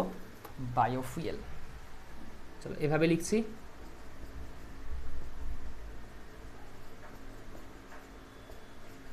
চলো ব্যাপারটা দেখো বোঝা গেছে নাকি? তাহলে জৈব আবর্জনা থেকে আমরা 3 রকমের আলাদা আলাদা নাম পেলাম। কি কি? জৈব আবর্জনাকে সরাসরি জ্বালানি, তাকে বলবো বায়োমাস শক্তি। জৈব আবর্জনাকে পচিয়ে যে গ্যাস তৈরি করলাম তাকে বললাম বায়োগ্যাস। এই বায়োগ্যাসকে আমরা জ্বালানি হিসেবে ব্যবহার করতে পারি। আর এর প্রধান উপাদান কি? মিথেন। 3 নাম্বার, জৈব আবর্জনা যখন ভৌত এবং রাসায়নিক পরিবর্তন ঘটিয়ে একটা অন্য জ্বালানি তৈরি করলাম, অন্য রকমের জ্বালানি তৈরি করলাম, তখন আমরা তাকে কি বলবো? বায়োফুয়েল। ক্লিয়ার? এবার এই বায়োফুয়েলের দুটো এক্সাম্পল তোমাদের একটু মনে রাখতে হবে। বায়োফুয়েলের এক্সাম্পল কি? চলো নিচে লিখছি, বায়ো ইথানল। বায়ো ইথানল এটা একটা এক্সাম্পল। বায়ো ডিজেল একটা এক্সাম্পল। Bio diesel. তাহলে বায়ো ইথানল, বায়ো ডিজেল এগুলো হচ্ছে কি না বায়োফুয়েলেরই কয়েকটা এক্সাম্পল। এতদূর পর্যন্ত আশা করি কোনো অসুবিধা নেই, লিখে ফেলো এতদূর। চলো একদম লাস্ট আমাদের 3টে টপিক, যে 3টে জানলেই মোটামুটি পরিবেশের জন্য ভাবনা পুরো চ্যাপ্টারটাকে আমরা কি করলাম? কভার করে ফেলবো। কি কি? পাওয়ার অ্যালকোহল। পাওয়ার অ্যালকোহল কি? এই যে আমরা দেখলাম যে একটা বায়োফুয়েলের এক্সাম্পল হচ্ছে বায়ো ইথানল। এই বায়ো ইথানলের সাথে পেট্রোল বা গ্যাসোলিন মেশালে যে জ্বালানি তৈরি হয় তাকে আমরা বলবো পাওয়ার অ্যালকোহল। তাহলে পাওয়ার অ্যালকোহল হচ্ছে একটা মিশ্রণ। কার কার মিশ্রণ? বায়ো ইথানল আর একটা হচ্ছে গ্যাসোলিন বা পেট্রোল, এর মিশ্রণকে আমরা কি বলবো? এই দুইয়ের মিশ্রণকে আমরা বলবো পাওয়ার অ্যালকোহল। তারপর কি? কোলবেড মিথেন। কি দেখবে একটু আগে যখন আমরা প্রাকৃতিক গ্যাস পড়লাম, অর্থাৎ যে জীবাশ্ম জ্বালানির মধ্যে প্রাকৃতিক গ্যাস যেটা দেখলাম, সেখানে কি দেখলাম? যে প্রাকৃতিক গ্যাস মানে হচ্ছে কয়লা খনি বা পেট্রোলিয়ামের খনিতে ন্যাচারালভাবে যে গ্যাস পাওয়া যায় তাকে আমরা বলি প্রাকৃতিক গ্যাস। তা সেই প্রাকৃতিক গ্যাসেরই একটা আলাদা রূপ হচ্ছে কোলবেড মিথেন।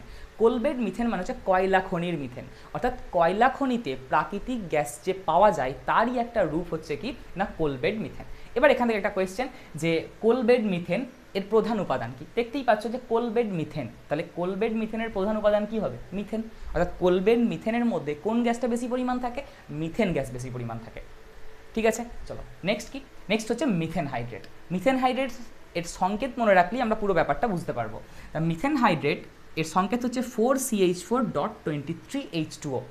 তার মানে 4টে মিথেন অণু আর 23টা H2O অর্থাৎ জলের অণু আছে। কি হয় না 4টে মিথেন অণুকে 23টা জলের অণু একবারে এরকমভাবে চারিদিক থেকে ঘিরে থাকে, দিয়ে একটা গঠন তৈরি করে যেটা দেখতে কেমন? যেটা দেখতে সাদা বরফের মতো। সাদা বরফের মতো। কিন্তু এই সাদা বরফের মতো মিথেন হাইড্রেট একে যখনই আমরা নির্দিষ্ট বিক্রিয়া ঘটাবো ওর সাথে, তখনই দেখব এই সাদা বরফের ন্যায় দেখতে মিথেন হাইড্রেট থেকে প্রচুর পরিমাণ মিথেন গ্যাস পাওয়া যাচ্ছে। যেই মিথেন গ্যাসটাকে আমরা কি করতে পারি? জ্বালানি হিসেবে ব্যবহার করতে পারি। কি করতে পারি? জ্বালানি হিসেবে ব্যবহার করতে পারি। তাহলে দেখো মিথেন হাইড্রেট দেখতে কেমন? বরফের মতো। সেখান থেকে পাচ্ছি কি? জ্বালানি। তার জন্যই মিথেন হাইড্রেটের অপর নাম কি? তার জন্যই মিথেন হাইড্রেটের অপর নাম হচ্ছে ফায়ার আইস। ফায়ার মানে কি? আগুন, আইস মানে কি? বরফ। তার মানে মিথেন হাইড্রেট দেখতে সাদা বরফের মতো হলেও এটা কিন্তু একটা জ্বালানি। এর মধ্যে কি থাকছে না এই মিথেন হাইড্রেট থেকে আমরা বিভিন্ন রাসায়নিক বিক্রিয়ার মাধ্যমে মিথেন গ্যাস পেতে পারি, যেটাকে আমরা জ্বালানি হিসেবে ব্যবহার করতে পারি। তার জন্যই মিথেন হাইড্রেটকে আমরা কি বলছি? Fire ice. ক্লিয়ার? তাহলে চলো এই গেল আমাদের পরিবেশের জন্য ভাবনা পুরো চ্যাপ্টারটা। ভিডিওটা পজ করে যদি লিখতে চাও এটা লিখে নাও। তাহলে চলো আমরা কি করলাম, আমরা এভাবেই প্রত্যেকটা ক্লাস প্রত্যেকটা চ্যাপ্টারকে কভার করব। প্রত্যেকটা চ্যাপ্টারের প্রথমে আলাদা আলাদা টপিক অনুযায়ী ক্লাস হবে, তারপর একটা ওভারঅল ওয়ান শর্ট ভিডিও হবে, বা তুমি বলতে পারো রিভিশন ক্লাস হবে। আর এখানেই কিন্তু শেষ নয়, পরের দিন আমরা কি করব, পরের দিন এই যে চ্যাপ্টারটা আছে পরিবেশের জন্য ভাবনা, এই পরিবেশের জন্য ভাবনা চ্যাপ্টার থেকে বিগত 5-6 বছরে মাধ্যমিকে যা যা কোয়েশ্চেন এসছে সমস্ত কোয়েশ্চেন সলভ করব। তবে আমরা পুরো চ্যাপ্টারটা কমপ্লিট হয়েছে বলবো। ক্লিয়ার? তাহলে আজকে গেল আমাদের রিভিশন ক্লাস পুরো চ্যাপ্টারের। পরের দিন আমরা করব 5-6 বছরে মাধ্যমিকে এই পরিবেশের জন্য ভাবনা থেকে যা যা কোয়েশ্চেন এসছে সমস্ত কোয়েশ্চেন আমরা সলভ করব। অবশ্যই পরের ক্লাসটা দেখো, তবেই আমাদের পরিবেশের জন্য ভাবনা চ্যাপ্টারটা সম্পূর্ণ কমপ্লিট হবে। তাহলে চলো দেখা হবে পরবর্তী ক্লাসে। সুস্থ থাকো, ভালো থাকো।